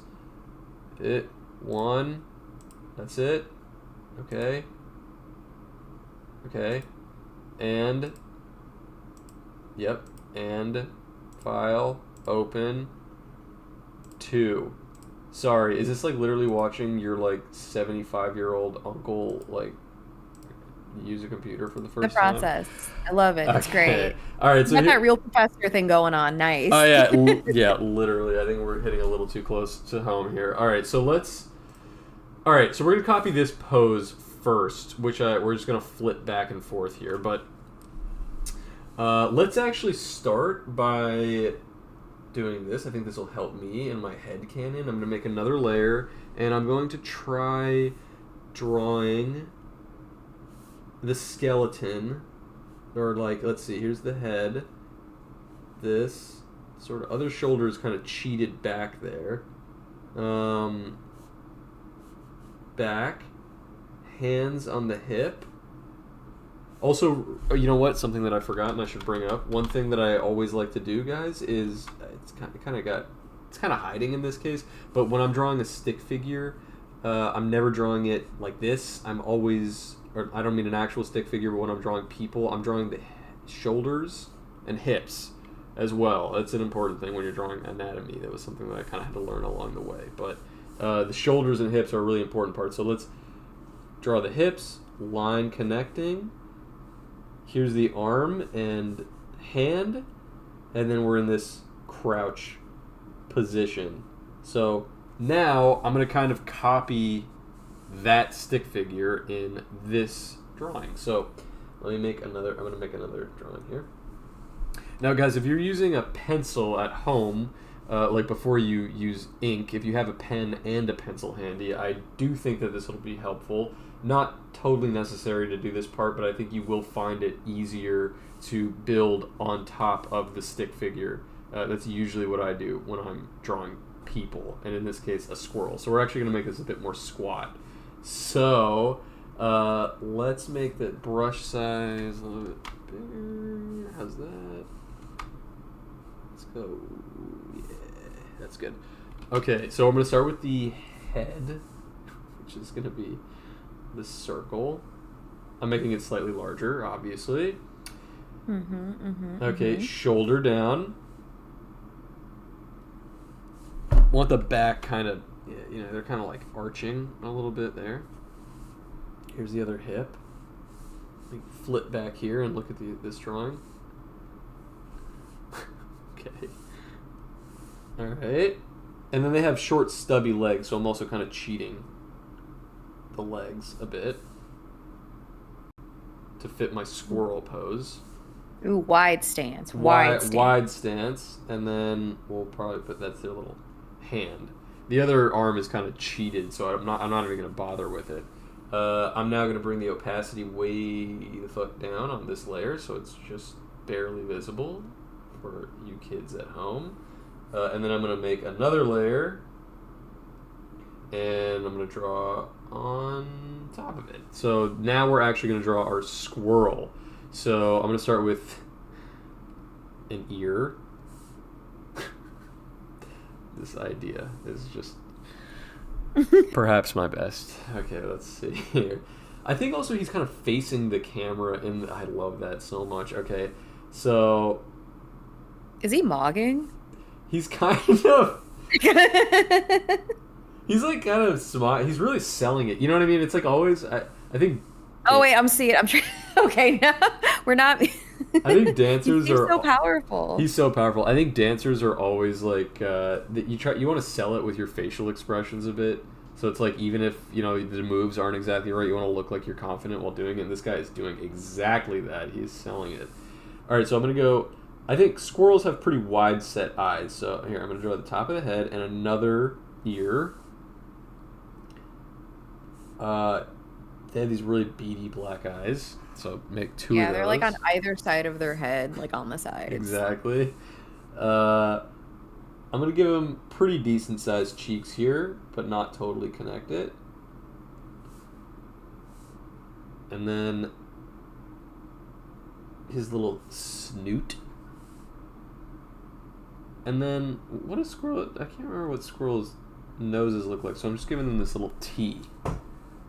Alright, so it's like basically parentheses for the two cheeks, another little upside down U that cuts in here, and then a little T for the nose. Alright. Somebody said, I've paused my Overwatch goon session for this. What does that mean, Jasmine? I've never heard of gooning. What does that mean? Oh, you know, like like Joker's got his guys. Oh, like the He's got his goons. crew. Yeah, like the goons. Like it's a squad. Like Oh, that's nice. he's playing Overwatch, so he's with his With his friends. So he's hanging with goons. his friends. Oh, Yeah, that's his really goon nice. squad. Oh, okay. Yeah. That's awesome. All right, have fun, Count JP. That's really cool. Yeah, yeah, yeah. Tell your goons I said hey. All right, let's see. All right, I'm gonna make little hands here. Oh, which by the way, guys, I know squirrel. Well, actually, squirrels do have hands. They do. They have little like they have those people hands, Those like little the rat. grubby. Yeah. Yeah, because rats have them. Like Yeah, freaking squirrels raccoons have have them. them. Raccoons have them. It's I crazy. love those. All right, so also something else, little cheat code if you guys are watching. Oh my God, somebody named the squirrel in the chat. Just posted a squirrel showing their hands. It's such a specific emote for this exact occasion. Uh, okay, we're gonna something I like to do when I'm drawing hands. By the way, guys, little cheat code is I always cheat the base of the hand, so I give it a little bit more like cushion for the pushing. So when I'm drawing this one, I'm gonna kind of give it like a heel, so it's sort of like an S shape, and then we're just gonna connect the fingers back up. So we got that little heel shape, and then 1, 2, 3. Way to show like supporting weight or like you're resting. Exactly. Very nice. Yeah, in that case, I think it's very true. And then something I didn't do on our original squirrel drawing, but I think is actually important when you're drawing another comic that it makes me think of, and I think it's one, if I remember correctly, I think it's one that I sent you previously, which was the one of the, this is very reminiscent of that, but the mouse Dougieing, like learning Oh my, to you have Dougie. no idea. That's my absolute, I think that has to be my favorite You one. like that No, one? or the one like there was like they're in the couch. It's either of those two. Those are like my favorite. The Dougie one, Oh, it's that one. Yeah, yeah, that's good. Wow, I've sent you a I lot of love. mouse-related ones. That's pretty Okay, funny. fun fact, like my favorite animal are rats. So like Okay. anytime you dropped something, like I went insane. Oh, so you So get the mouse-related ones. yes, That like I makes sense. absolutely, they're my favorite. Okay, that's Like good to know. I'll keep that in mind. Don't tell me that I because felt now seen when and somebody tells catered me their to. favorite animal, I never forget it, and it will be basically the theme of every gift I give you for the rest of eternity. That's Uh, fine. but I do remember I used the same exact method where I was, and this is actually another little. This is a very specific cheat code, but guys, I will recommend this because it works really well for me. If I'm trying to find somebody in a specific pose of doing something, in particular dancing or fighting or something that's really like an action shot, I don't Google image search people doing that thing. I watch a video of people doing it and I screenshot it as the video is playing. And usually, if I screenshot it like 10 or 15 times and I look at all the pictures I took, there will be one in there that I'm like, that's exactly what I needed. And that's how I got that Dougieing pose of the mouse because, Oh, like, really? yeah, because if you if you Google image search people Dougieing, you get like a very over dramatic, I don't know, them doing the fucking whatever. And it's like, I'm not going to pretend to know how to Dougie. And then, and but which is like what fine, you know what I mean, but in this case I think the punchline is served better when it's like a little bit on the subtle side, so I wanted something that looked like Dougieing but not like It was a so hint of silly. Dougie. It was a Yeah, touch of a Dougie. very like chill Dougie, and the YouTube video helped with that. I did that also when I've done ones with fighting. I'll watch videos of people doing like Krav Maga and like screenshot moments of that, and yeah, so okay, let's see here. So let's go the elbows. This is what I did not do on. This is why I got on that whole mouse thing in the first place. I'm gonna give them kind of those like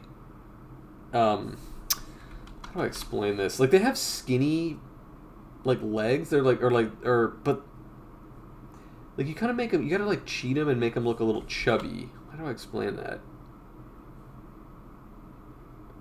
There's something about like mice or squirrels that like they have They have weird proportions. so much excess fat. Like they almost just look like a bean, and then they you know what I mean. They have so much excess fat No, if around you their lift them ankles. up, they look like a little sack. Like, Yeah. like a little pouch. It's They look like a It's pouch. literally a pouch. So like sometimes I like to try to cheat that with like I make them very bottom heavy for that reason. Like here, even right now as I'm drawing his little tuchus and the fucking like that like rather than giving them these skinny legs, you kind of like round them out so they look like they have these really fat legs. You know what I mean? Like that's what I'm doing here. No, you got it. Okay, perfect. How's that? And then tiny feet, very tiny feet, which is just that triple J shape. Missed a J. Ooh, Does that look thick. right? Something about that doesn't look right. Maybe I think the feet actually need to be flatter. More planted, like. Maybe more planted. Yeah. That's slightly better, I think. Actually, just giving him those. All right, and then I'm gonna give him the tail. The tail is really what's I think. I think there's two things that are gonna sell it. The tail is one of them. So that's that big curly Q, and the wraparound. And then there's something else that I think is important here. I think we got to give him eyebrows. Ooh. Because now it's like, I've been a nasty squirrel. As soon as you add eyebrow. Right? Like, I realized that as we were drawing, I was like, the squirrel looks way too innocent. You know what? I know that the drawing didn't... I think I'm going to cheat this a little bit, because I know that the drawing didn't have... And the other hand was covered. But I'm actually going to show the other hand. I think it's going to be important. Where's my eraser? Does anybody... Where the hell is my eraser? Is that it? No. Why don't I know where the eraser is? Oh, is that it? This is it. That was weird. I'm actually... You got it? Yeah, it's like in a weird spot. I don't know why it's up here. Okay. I think that this is actually going to be a crucial part of it looking like he's throwing it back.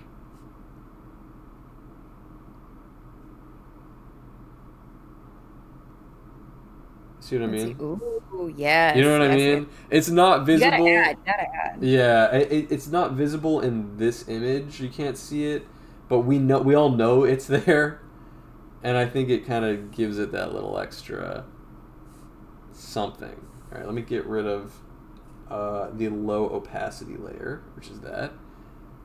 Actually, let's open it. I'm gonna open it back up because we're gonna draw the second pose in the other one. So let's use the same layer. All right, let's try this one. All right. This is... Okay, in this case, the head is tilted slightly down. So I might need to cheat the neck a bit, or the shoulders. I gotta make my ass fatter. Me to myself every single day. All right. This one is interesting because he's lifting his shirt here to really show... Oh, the little hands are perfect. This is that little gay hand we were talking about again. So, because yeah. There you go. So, okay, so we got the hand. And then we're kind of going to... Yeah, we're going to cheat that other hand because he doesn't have a shirt to lift up. But we'll make it work. And then... I think also what I didn't catch in this screenshot, but I might try to do in this other... It's pretty funny.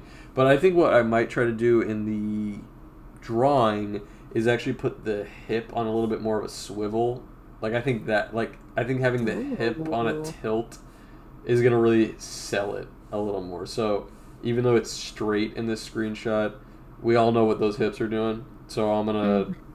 They do not lie. They definitely don't lie. So I think I'm just going to kind of play it up a bit. All right, let's look back at it. Oh, look back at it. All right, let's look back at this photo. And then try this. Okay. Oh, well, let me write, I've been a nasty squirrel, and then is somebody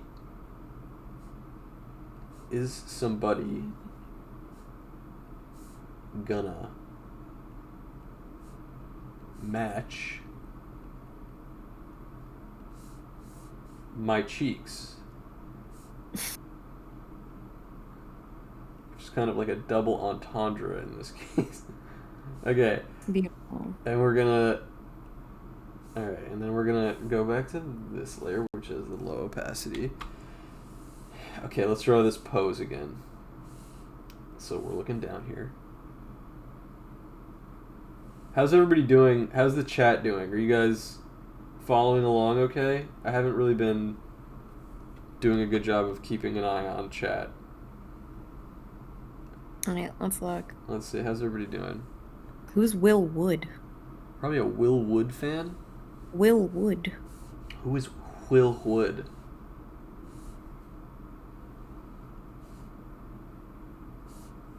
Someone loves goons. That's so good to love your friends. That's important That's when you're so gooning. important when you You're with your boys and you're when you're gooning. Yeah. gooning, if you're hanging out, with your friends, and you're just like, we're just three goons, like we're just doing what goons do. You know what I mean? That's so important. Okay, let's. Goon's gonna goon. Wait, ours knees are kind of tilted here. All right, let's see. What's Oh, let me ask you while we're drawing this here. What's Do you have any sort of art projects that you have kind of lined up or things that you're working on? Oh, well, I have, well, I'm like, the personal projects, yes. Mm-hmm. To get myself out of like a little art funk, I'm doing fan art right now. I don't know if anyone's seen Nice. Dungeon Meshi. Please go watch it. It's amazing. I'm Okay, I obsessed with keep it. hearing people If you talk look at about my it. likes, it's a problem. Really? It's like that? Yeah, it's a problem. I absolutely love it. Read the manga. It's really, really good. Watch the Wow. anime. It's really, really good. Okay. It's amazing. And again, like, I'm never really one to do fan art because I like doing my own stuff, but it's like amazing and I love it. And yeah, so I'm doing fan art for that because it's what brings me joy. Hey, Yeah. everyone, draw what makes you happy. Don't force yourself to do something you don't want to do. Yep. But also, I'm going to Anime Expo. I have a table there. Oh, you're gonna be there? And yeah, so I want to make some art for the peoples because I think they'll like it. And I like it. So that's what I'm working on. And I have like projects that I'm working on for a company or two. And those won't be seen for a very long time. And That's cool. Is that's not. basically it. Are you on NDA? You can't tell us what you're doing. Yeah, I can't say anything. It's like nothing big, but like I can't say like what it is. All So right. Well, that's yeah, yeah, exciting yeah. though. So that's basically it. And just straight chilling, enjoying the summer. Yeah, it's Like summertime. Is it hot by you? summertime. It's been okay. It's gonna get worse. Like once we get into July, Michigan's unbearable Ugh. in July. You're in Michigan. Midwest life. I always forget you're in Michigan. Will you come Yeah. to Are Yeah, I'm you? gonna show up at your comic. You're gonna Yes. be Yes. there? Yeah. I'm gonna show Oh up. my God! Let's go. I'm gonna shit talk you this whole time, but like Beetle who? Beetle Who is this? who? Beetle Oh who? my God! I can't believe you're gonna be there. That's so lit. That Um, right-wing grifter? No. I don't the like the him. right wing, Beetlemose's Yeah. famous right wing grifter. Oh Yes. my God! Can you believe that? That's But amazing yeah, that I'm you even so invited me. excited for you. This is like their first con, right? For First first webcomics? webcomic con, yeah, which is very exciting. Yeah, it is. I'm really excited about it. I can't believe. I mean, I kind of made it a goal to myself to attend a couple like cons this year, and now I am. I probably it's probably something I shouldn't mention, but I was sort of invited to Anime Expo, but it was through a company, and they wanted me to kind of be like an ambassador, but I would have had to travel on my own dime, and it might have been a really good opportunity, but I was No, if they're gonna freaking put you up there, post you up, puppet you out there, they yeah. better repay you for everything. No, I No. know, and that's kind of how I felt. I was like, I know this is probably a good opportunity, and I don't want to look a gift horse in the mouth, but I was really like, this doesn't make sense. Like, it doesn't. I was like, this doesn't feel like a good deal for me. Like, Okay. I would have been literally out like $1,500 worth of travel and hotel and shit, and they It is like, not cheap. I did it last year. I think that has to be my most expensive. It's between that and New York, 'cause I did New York Comic Con, oh and I yeah, go there and Anime NYC. But no, it is expensive. Yeah, if someone's gonna tell you to come out there and you're gonna have to like be at their booth or represent for them, yeah, they better be paying for it. yeah, that's how I felt too. I mean, I appreciated that they wanted me to go out there, but I basically just came back to them and I was like, this sounds like a great opportunity, but like I need you to basically cover, you know what I mean, like cover my travel for this to work for me financially. And they were like, oh, sorry, we can't really budget that out. And I was like, well, no budget, no beetle. Like that was kind of the end of it. But I do have a little bit of like I kind of wish they just hit me back up and they were like, oh sure, because now I'm like, well, now it's kind of the worst of both worlds because I won't be there to represent them for them, and also I don't get to go to Anime Con anymore, but or Anime Expo, I mean, but There's always a next time. Who yeah, it's knows? no At big the deal. same time, if it's gonna put you out, like, No, it would have don't been. do It really wouldn't have been worth it. Yeah, it was that. I was. Yeah, no, I was. I was never really going to consider doing it without some assistance. So that's what it is. Although I will say, surprisingly, when I was looking at flights, the actual travel to LA, and I think with New York too, it's something weird about. I think traveling to big cities, it's slightly less expensive than you'd expect because I think they have so many airports and so many planes flying in there. Where Oh, like no, you're right. I actually encountered this problem where it was more expensive to go to, was it oh Raleigh, yeah, North Carolina, than yeah, it was to go to New York City. hundred Because I think it was percent. like, yeah, it was like, I think it was like double the price. It was like 700 or 600, and then it was only 300 to go to New York City. And Yeah, that sounds exactly right. It's bizarre. I had to go just it's like a year ago now. I went to a wedding in Wisconsin in Milwaukee, which is still a pretty big city, and I'd never been there. And actually, it was nice. I didn't really know what to expect, but I really liked the city. But that oh my god, that flight was like fucking $900, bro. It was so expensive to go out there, and I was like, what the fuck to Milwaukee? But since then, I've just learned that it's that it's like when a city only has like one airport or not that many planes flying in there, I'm pretty sure they jack the price way up for some reason. It's like it's annoying, but I mean this one I was very blessed that OMG Con, this one in Kentucky, is covering my travel expenses to go there, and that's really awesome because that was not cheap. Like the actual flight out there was like fucking expensive, and I was like, "Are you guys sure you want to do this?" But they were cool. They were awesome. So that definitely made my life a hell of a lot easier. And cons in general are expensive. The fact that they also, I know you and I have talked about this before because I think I was trying to understand how people even do it because like it's an investment yeah. in your future. No, I know, and I think it is, and I see that there's so many artists that make like you can make buco bucks doing that. You know what I mean? You can make a living doing it, and a lot of people do, but like you have to put a lot of money up front to travel and a lot to pay for a table, and yeah, that stuff Oh yeah, the is upfront cost, the barrier to entry feels pretty high sometimes. So it's always good to start with for anyone that ever wants to start doing cons, start small first, either local or smaller. hmm Make sure keep your expenses as low as possible. hmm That's really important because yeah, it really ends up stacking up. I'm very fortunate where like my cons basically pay for themselves at this point, like for each trip. yeah, Like I don't have to worry too much about it. It might take some time, but yeah, just be patient, do stuff locally. But yeah, it's really fun. Like one of my friends put it best. It's like you get to be like one of those old like traveling merchants from long, long yeah, ago. yeah. Go to city to city. It's really fun and you just sell your wares and it's a really fun experience. That's such a cool way to put it. It's so true.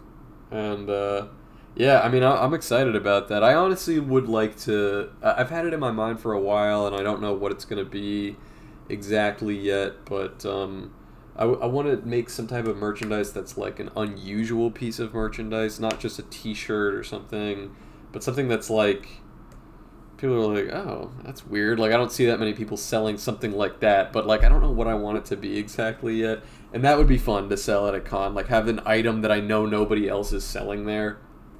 No, Yeah, if you find it, do it. Like, yeah.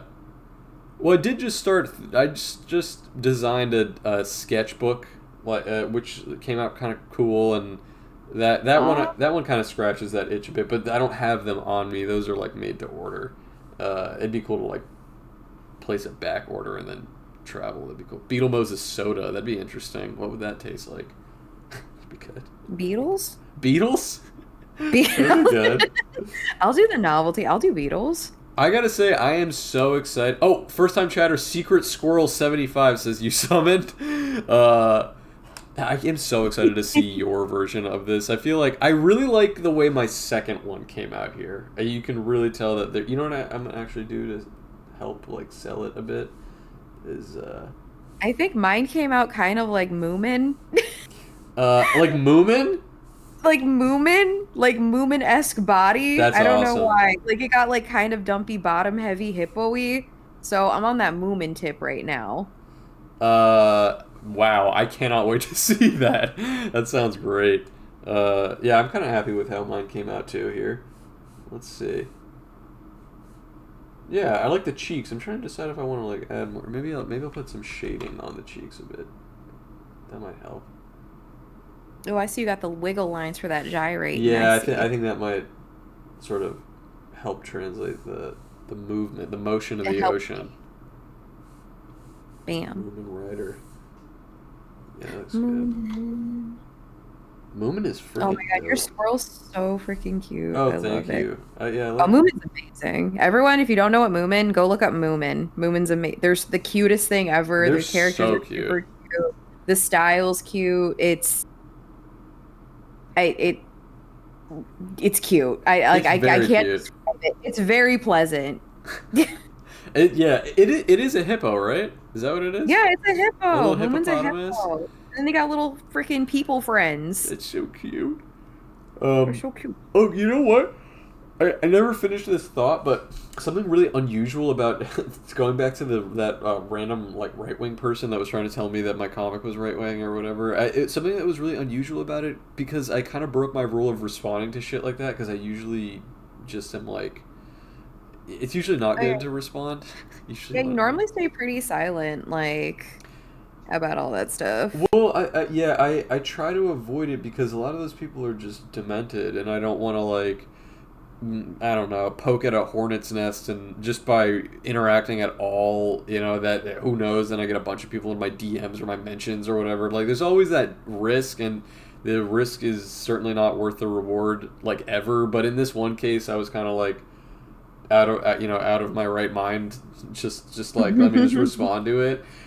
But what was really unusual about it is that it completely ended there. Like like there was no further response from that guy in my mentions. I peeked back at his page and he was like seething, but like he never like responded to me, and nobody in his camp had anything to say. Like, it was really odd. I don't know. I felt like usually people, it'll keep going, or people will continue to embarrass themselves or just continue to respond. But I had this one response to them, and then it just like died. Like, it was like dead on arrival. It was a very. Surprised it didn't last for like a couple more days, but good it didn't. I I'm guess like glad it didn't. people are like weirdos, but they're just people too. Yeah, And they don't want to deal with any of it. Like I don't think he was even like they tend to not like they weren't expecting to get like a reaction like that. Like I some people like guess. pick up tweets that like they don't think are gonna pick up. I just don't think he wanted to fight. And Yeah, again, I'm surprised like he didn't take it further, especially like if he didn't take it further, I'm surprised like the other people didn't take it further. So I get what you're saying. But yeah, yeah. this is just what I think. Like maybe they just didn't want any of it. I have no idea You're though. probably right. I mean, you're right. They are just people. I think they're strange people. I think people just behave strange online to begin with. You know what I mean? That's always how it is. But yeah, in this case, like, it was weird. Somebody's pointing out that I just said the same exact thing. But we were just talking about this on the podcast. What up, Knackles? But we were talking about it in the podcast, and it's true. It was just an unusual interaction because, like, people feel very. And I didn't say anything mean. I feel like I didn't say anything mean to the guy. I felt like the reaction was exactly at the level that it needed to be. Like, I wasn't just like, look at this idiot. I was just like, but I was like more calmly like, look at this idiot. But like, I don't know. I didn't. It was unusual because I feel like people really like fighting, and especially if somebody had, that whole meme where it's like, people just Bitches love to fight. like, people have like a fetish for being humiliated, so they're just posting terrible takes endlessly. And this person, I don't know. I was kind of like, I don't know. There was a part of me that was like, that's it. That's the end of it. All right. Okay. I think everyone felt that way. Like as you're going through the comments, everything like the heat's dying down. I don't know. I don't Yeah. know what for. I don't Maybe they know. just moved on to something else, but it was funny while it was there. What are you gonna do? Knackle said, "Someone, I am the most popular biphobe in the cold cuts community." Is it? Are people? Can you be biphobic? What would that You even can. entail? You can. Oh my God. I don't want to get into Uh freaking oh. pride discourse. You Okay, do let's not not. come to this part. Do not come to this house. It Oh my god. you can be. Do you know It's oh my god. Do you know oh, what is this guy's name? Wait. Oh my god, I'm literally blanking on their name. Do you know the person who's the drag queen but they have a beard? They're so funny. yes, Wait, I wait. love them. Wait. They're what's their name? I'm literally they have this one line. Joanne the Scammer. Do you know what I'm talking about? No, I know who you're talking about. Okay, Joanne the Scammer. They have this one line. Oh my god, they have so many funny lines, honestly. But there's this, there's this one video in particular of them where like they're wearing this wig and then they, like, so I don't know if her boyfriend comes back to the house and she's reprimanding him and trying to get him out and she's wearing like a mink coat, she has this blonde wig and she's like, "Get out of my Caucasian home." Get out of my Caucasian home. I love saying that line. It's so funny. There's another one where she is on her phone and she's like, "I just woke up from a nap in my luxury king size bed and I saw some bitches talking shit." It's like, "I just want you to know that while I'm sleeping in my king size bed, like you're sleeping on your like blow up air mattress that you have to like." You have to blow it up, and then you wake up in the middle of the night, and the whole room smells like your hot breath because it's been deflating. It's like, dude, she's like, oh my god, I fucking love whatever happened. I've been following them forever, but I feel like they stopped posting. Joanne, I love the savagery. I don't know. I where the hope they're hell are doing you? okay. I hope they're doing okay. Um, Unless they did something bad, then I condemn them fully. yeah, they are a scammer. That is part of their whole shtick. So who knows? Actually, I haven't. They could be terrible. Um, dude, I'm freaking wiped out. I probably gotta bounce so I can go to sleep. No, go to sleep, man. But Like I'm like almost done with are you this. almost done? I really want to see. I want to see. Oh wait, do you want to You're show? cooler than me. I do stupid blue lines before I do actual lining. Oh You're wait, what? confident. I want to see it. I want to see it on stream. So we'll hold out. I'll hold I'm out almost for you. done. I'm almost done. I'm I'll almost hold done. out for you. We're good. Here, let me. Anybody in chat have because I finished my drawing early because I'm A plus student. Does anybody have questions in chat? Joanne got mad that people kept calling them gay. Are they? Are they not gay? That's wild. Joanne felt that. They shuddered as soon as you said that. They That's felt it. crazy. Well, all right. Well, yeah. Then stop calling them gay. Uh, Secret Squirrel says, "The only thing I can say is that the best thing you can do in this is to stay out of both sides. Most companies, people, personalities, etc. shoot themselves in the foot because they engage on either side. One side wants you to engage so you can be the target, and that's both sides. They are terminally online politic people that exist to do nothing but talk politics online." Yeah, we kind of went over that earlier in the discussion, and it's I don't know. I feel like I do feel a little bit. Maybe I'm being a little bit optimistic about it, but I do feel like the brain rot phase of politic discussion online is like maybe the sun is beginning to set on that because it felt like it was everywhere and it still is kind of it's very popular on Twitter. But I see Mhm. more and more people, I think, kind of just like stopping, you know what I mean? They're just kind of like stepping away from it. I think maybe it's like a personal thing that a lot of people recognize. It makes me tired. It's I very can't imagine tiring. fighting for my life every day. Yeah. Like, and again, like Discord, like again, like I couldn't handle it. Again, the people that are like actively have hot takes or they want to fight or debate, like I just don't have that energy in me. I don't got that dog in me. I don't got that dog in me. And Knackle says, "Yeah, Beetle, don't take sides. You should let people repost Stone Toss comics in your replies unfettered." No. I mean, luckily it doesn't. I don't have people even really. I mean, if somebody was in my replies and saying some really crazy, it's happened before where somebody is like posted something really hateful or vile or something, and I was just like, bro, you gotta go. Like Please stop. you Please can't do stop. that. But the wrong thing to do is to respond to that person or make an example and be like, if you think it's okay to blah blah blah in my comment section, then you need to blah blah blah. Like, no, you got to just block that person and move on with your life. There's just no. It's a And fool's most of the errand. time, yeah, most of the time people are already fighting them in the comments, so I don't gotta Right. say shit. Oh Like yeah. they're already getting their ass handed to them. So what am I 100%. gonna say personally? That's gonna change anything or do anything? Yeah. Like I said, like I don't got that dog. Unless it's something absolutely vile, then I'm not gonna say Yeah, anything. that's true. Oh my god, they just said Beetle only blocks Crinklers. Let it be known. I'm like embarrassed to even bring up this story. This like that one comic that I posted. I don't know if you know this one. It was not. It was a flop comic. Like it was not a well Your received comic. comic, The what? the Crinkler. Did you have a crinkle comic? There was a comic that it was literally like a millennial, like a hipster millennial with a coffee that had a shirt that said adulting on it, and the person's like, nice shirt. And then the camera flips around and that guy's like, hey, I like your shirt too. And the other guy is wearing a shirt that says toddlering, and it's just like a grown man, and I remember. he's wearing his Wait. he's wearing like his like feety pajamas, and he's holding like an iPad with a big case on it, and he's playing Roblox and like a juice box. But he has like a big like fat diaper under like his like fucking Let my man his crinkle. jams. And I posted that, and silly me, I guess because I'm old and I don't even think about it, it did not even cross my mind that there was going to be a diaper fetish community that was going to latch onto it for some reason. But holy shit, man, they are out there and they showed You up. think for the community, and that's really sweet of you to give them a voice. No. That's really nice of you. No.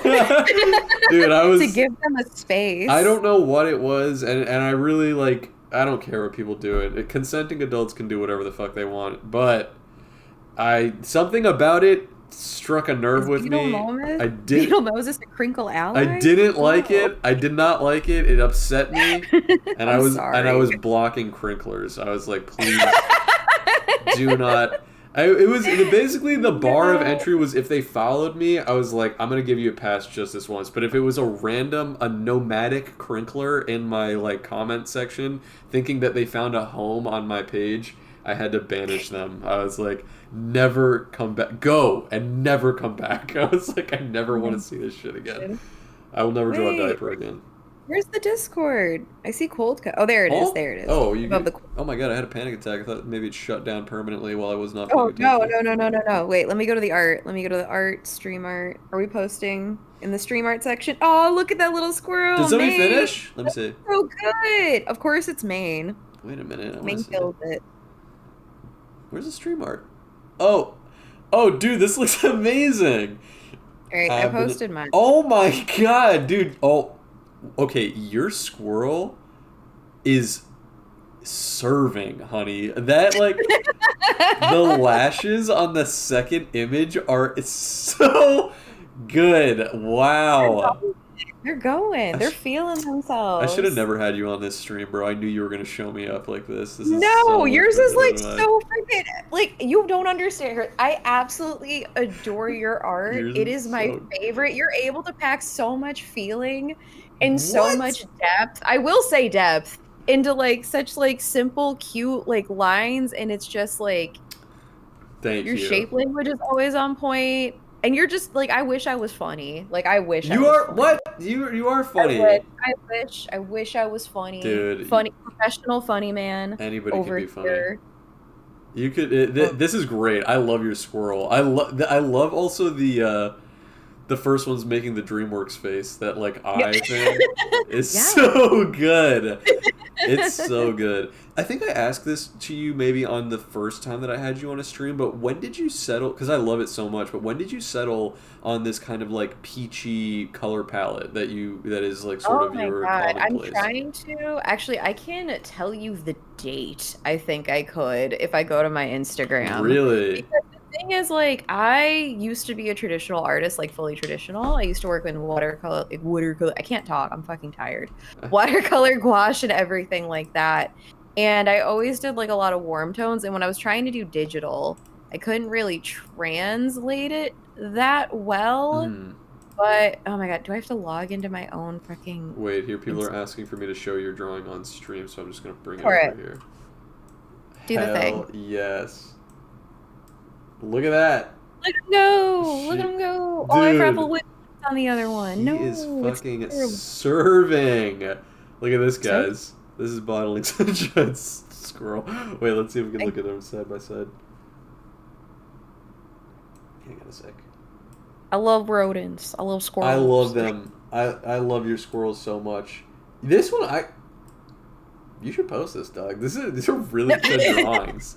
I I'll do. say I was a part of the class. I did this because of you. You're a great instructor. This is really, really good. If you posted this with the caption, "I've been a nasty squirrel, is somebody gonna match my cheeks?" I'm pretty sure this would do fucking numbers, and it came out better than mine.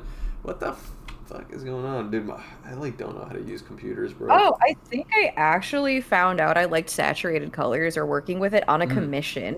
I think that's really? where I found I liked it. Yeah, on a commission. And that would be the first time I did it would be 2019 is when I Wow. started doing like warmer tones and stuff like that. I love that. Around that Do you have? Well, maybe this is too much of a peek behind the curtain, but do you you have like a swatch that you made yourself that you always Oh, tap into, or and do you just I'll be eyeball it? completely transparent. Like I have my like little color selections. In every piece you see from me, you guys, it is the same yellow. It is the Really? exactly same yellow, same red, same everything. Like I have a very specific palette, and if you guys like, I should do like a video on this or something. That is something I want to do because I was like for art and stuff. This is me personally as an artist. I don't like gatekeeping styles and stuff Mm, like that because I think that's weird. We're not like in the weird Renaissance times where we for have sure. patrons and we're trying to keep these secrets. I think if you share stuff, that just means there's more good art to look at. Yes. But I should do a video. 100% But most agree. of the times when I do it, I have a multiply layer and I Mm, use reds and yellows and I normally like I use that as a multiply and that will saturate and change the colors for anyone that's ever trying to work with their tones. If you want to try something cooler, you can do that too. You can try using screen and stuff like that. And then I just kind of work underneath that. So typically if you take the thing away, like my colors look completely different. Wait, I think I can. I really I think think you I'll send should make a you what it looks video. like. Yeah, I'll send you the thing what it looks like without the multiply later. Actually, I'll send that to you. I'll message that to you personally. Yeah. What Here, that looks like. if you send it to me in on Discord, I can pull it up. Let me see. Yeah, if you want to see it up there. Actually, or I can send that in here. 'Cause I don't want to spam the art chat. Oh no, that's all right. This is the type of stuff that I think is really helpful, and I've also been thinking like I think it would be great to have a series, um, of video. Oh, look at that. So okay, so wait, can you explain? So this is the version. Let me pull this up here. You can normally notice it with the whites, like what's overlay and what's not, because you can see like there's like a Hang on, let da me da see if da I da can get da. it What color here. multiply? Yeah. File. Like an orangey kind of light overlay is like the multiply, and that's what gives it like that warmness and makes that off-white tone. So you're gonna have that, Yeah. and you're gonna make that into a multiply layer. Uh. Okay, this is not working. Hang on. Sorry, I'm like trying to. Wait, let me. I'm trying to open everything up here one by one. Again, you're giving me the teacher like I am presentation vibe. literally trying to Really figure this appreciate it. out. Wait. I'm like trying to figure out just what's the most like not clunky way to have everything on Oh screen my at God, once. Sunshine is very funny and also didn't block anyone after Gartic phone. Oh my god, You guys are classic. fun. I actually love you guys. You guys are so That fun. was really funny. Wait, here. Okay. Okay, so here. So these are the two side by side. So the multiply. Yes. Oh. Yeah, see? It It makes it like gets. super warm. Yeah, it looks very It makes it warm. It looks summery. Yeah, it makes it look cozy. The reason I like to use that color, okay, so with my work, I like to think of it as like it feels familiar, like like that whole kind Hmm. of like rose tinted glasses thing. When you look back on something, you feel like really Yes. warm and soft in that moment. Yeah. So nice to add that. So like yeah, like it makes everything warm. If you guys ever want like nice warm coziness, here's a little tip and trick. It's so easy. New layer, multiply, bam. That's It'll change how your color crazy. looks. It'll change how you look at color. That's so crazy. What is what? Wait, did you already explain what does the multiply layer like actually do? Like, Oh, what it's is just this? a clear, it's like literally just Man, I wish I could take your little thing. I know. I But almost wish you were streaming. I think that like no. I wish I could because I wish I could show people. Or is it? Oh wait, is it? Oh, Or can I it's do it on literally here? You just, think? yeah, you can do it on there. Like if you go to your layers and New stuff, like where it layer. has, it'll have normal, like I'm on Procreate, but it'll have stuff like that. Let's Like see. I think Add most programs will have paint it. layer, group layer. I don't see anything. Fill layer, transparency, colorize mask. Nope. No, what program are you using? Krita. It's like I could not help you. I don't yeah. know where the buttons are on this one. I have Procreate on my iPad. Do you use Procreate? Is that the I one? use Procreate and I use Clip Studio. Those are the two that I use. Got it. I have used actually. Wait, let me go to layer here. Is that it? Layer, new. Nope. Yeah, I don't know.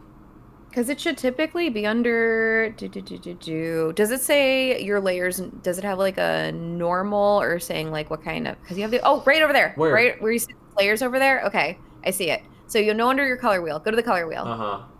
Oh See yeah. the color wheel. Go down Ah, underneath normal, layers. It'll say multiply. normal, and it should. If you do the there Oh. it is.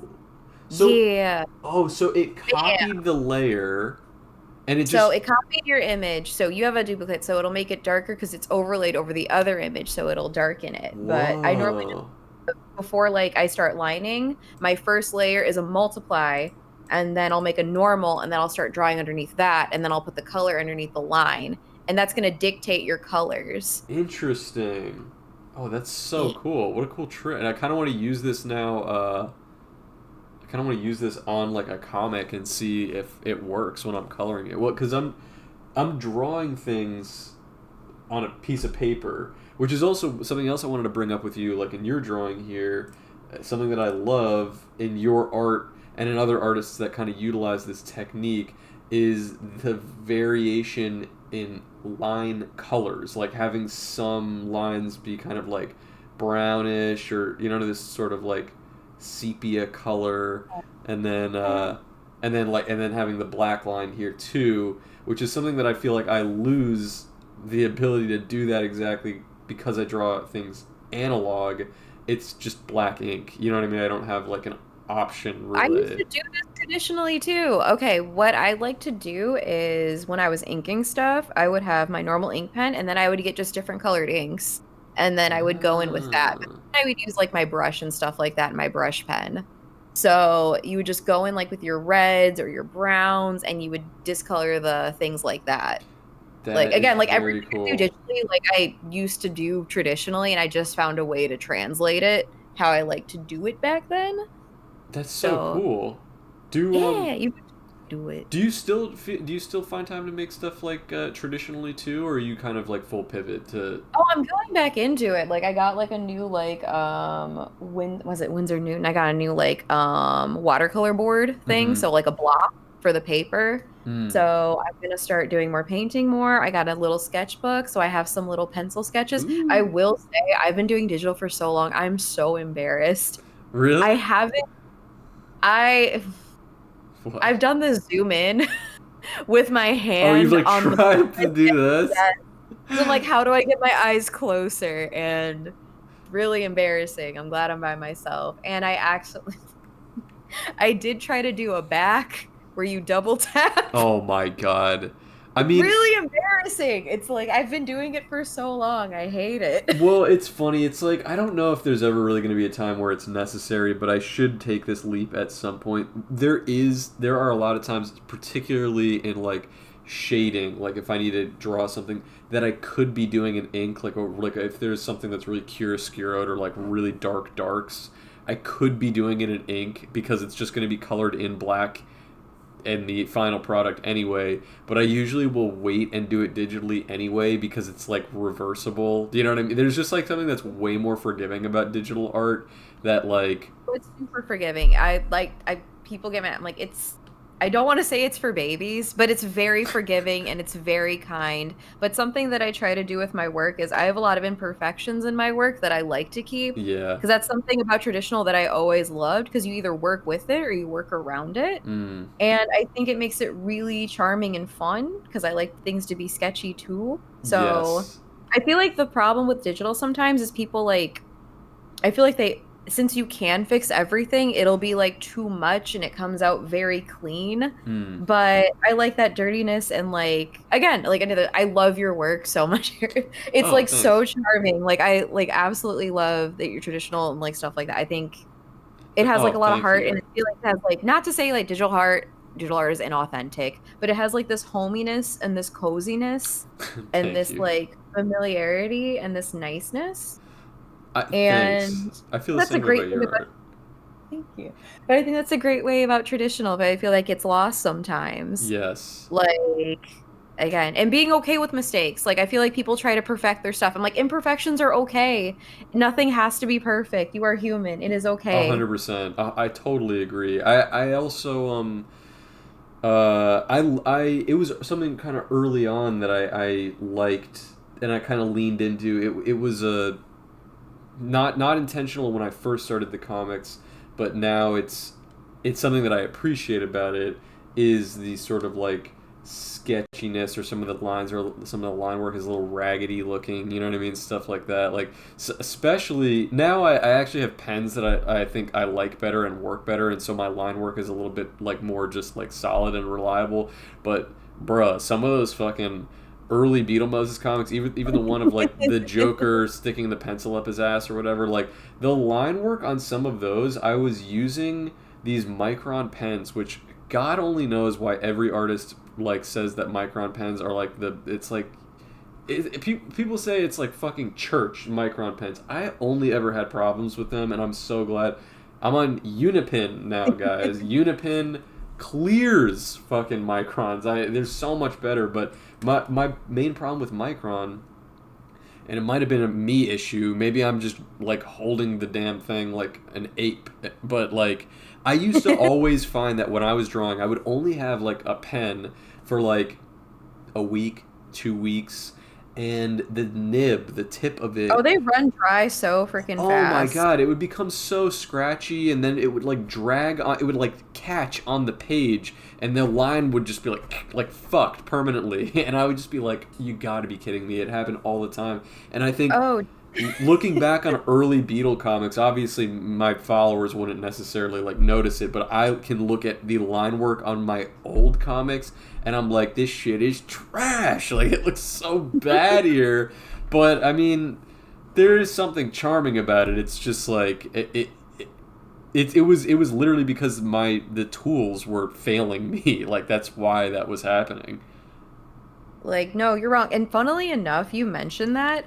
One of the reasons I have my lines as grainy and weird as they are is Hmm. because those fucking pens were so shitty. Yeah. Because I ended up liking the faded look of them. So I Yeah. would work with it, or I would get like brushes and I would just like lightly drag them on top of stuff to make my lines like very scratchy and grainy. So I Yes. think that's really funny. And you are not wrong. Like, Dude, microns that dry out so they dry fast. so quick, and it's crazy to me that like even because I remember also during the first like year that I was using these pens. First of all, they're in every art store. You know what I mean? It's the most reliable brand that you can buy in like a Michaels or whatever is near you. You know what I mean?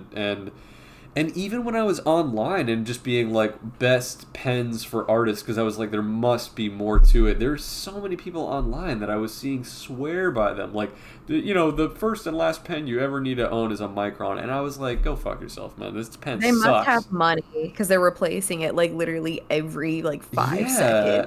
And I felt like, I mean, like at the rate that I was drawing comics, which I mean compared to any other artist, like a career artist, you're just drawing constantly. It's like I need something that I don't need to replace every week. Like I need, you know what I mean? And Mm.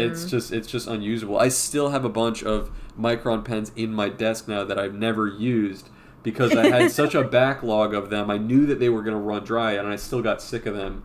And then somebody put me onto Unipin, and they're way better, and they don't run Oh, out, and the all nib right. stays really nice. Yeah, it's the same like Uniposca brand. You know what I mean? Those like paint pens, like I the love yeah, Posca. I it's the love same those. company, but it's just a pen, and I got a pack of them that come in like a varying sizes, and yeah, these are way better. And maybe they still won't be the last pen that I ever use. I love finding new pens, but This one's way better.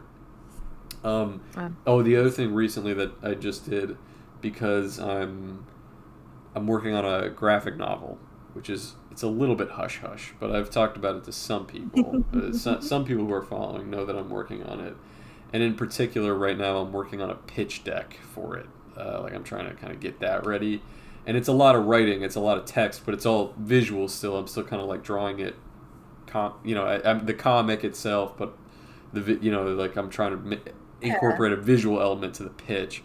And because it's so much text and exposition, I thought I'd been meaning to do it for a while, and I thought it was a good time to try it. I turned my handwriting into a font. I like Oh, you did that? Are you yeah, serious? That's yeah. It awesome. wasn't that hard. I mean, like it was literally, and I got a bunch of extras because I thought I was gonna fail on the first try, but I did it in one and it was fine. But you get this.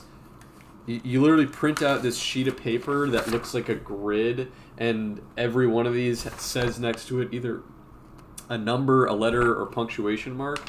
And then what you end up doing is you just fill it out. I just wrote out all of the letters and all of the numbers and stuff.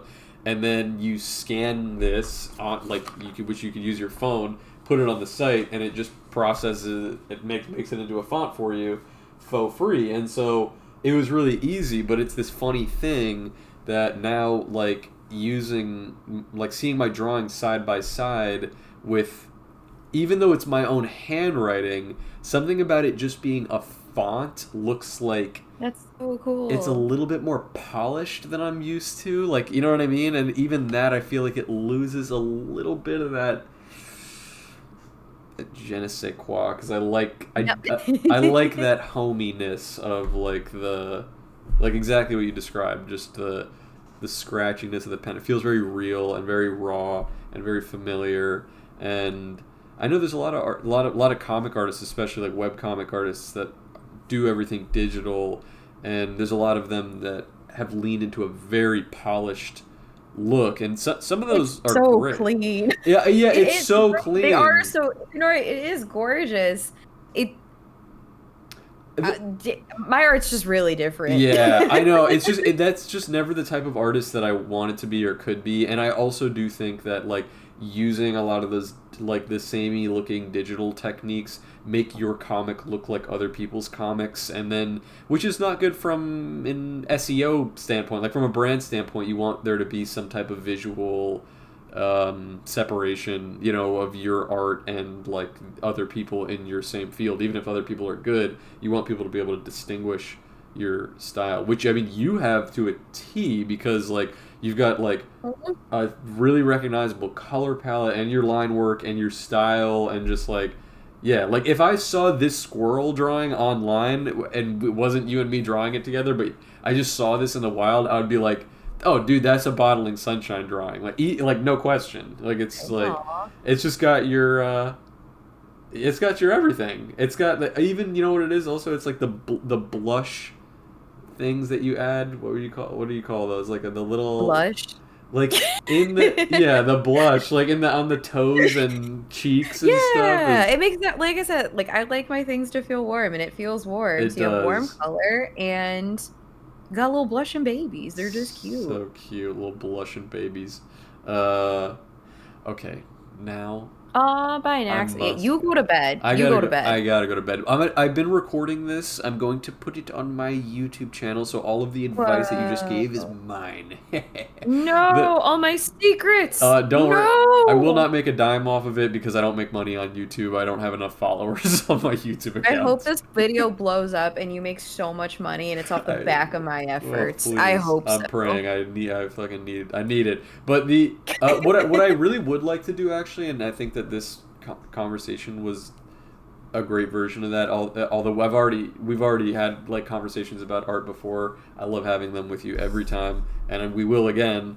But I would like to do. I've had the idea bouncing around for a while, and since you kind of mentioned it too, maybe there's something like a collaborative effort that we could do. That's like something a little bit more structured than just like the live stream, but giving advice or classes or lessons like that, Oh, like yeah. in sort of a formatted like how to, I've been toying with that idea for a while. I've kind of been toying with the idea of making a video that's like how to start a webcomic that doesn't I suck. think that's great. It just means there's more great art out there then if more people learn about stuff. And I think Yeah. that's pretty I cool. think it'd be fun. I mean, I think like even just today, like the stuff that we talked about, I wouldn't even mind reiterating something like this, like with you, if you wanted to like record a video maybe or something, not like live, but just like You're a right. No, like discussion. no, That'd be like fun, I right? understand.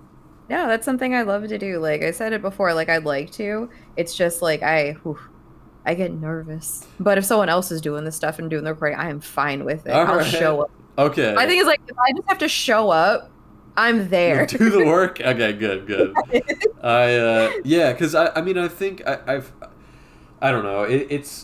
I like talking about art a lot, and I think there's a way to do it that's really unpretentious and helpful and beneficial. And I don't know. There are people doing that online, but there can always be more. You know what I mean? And I do think that like, especially artists like you and I that are, I think we have like tra- traditionalist doesn't sound like the right word in this case, but in art, you know what I mean? I think we have like uh, traditionalist like tendencies, like things that we Oh, like traditional like roots like or like roots. Yeah, I don't mean traditionalist as in like I'm a like a traditionalist. nuclear family thing. I mean like I'm literally like, like is this my trad wife arc? no, not Is I this don't where mean it it in a starts trad. I now mean on the Beatles? like trad art. Yeah, like I mean My like trad art. I think Return to tradition. not having a lot of like love for art that is not digital but navigating a digital like as a digital artist basically. I think there's like so much to Like, how do you keep the take. core of it? Like, even doing digital art, how do you keep the core of Right. have like traditional?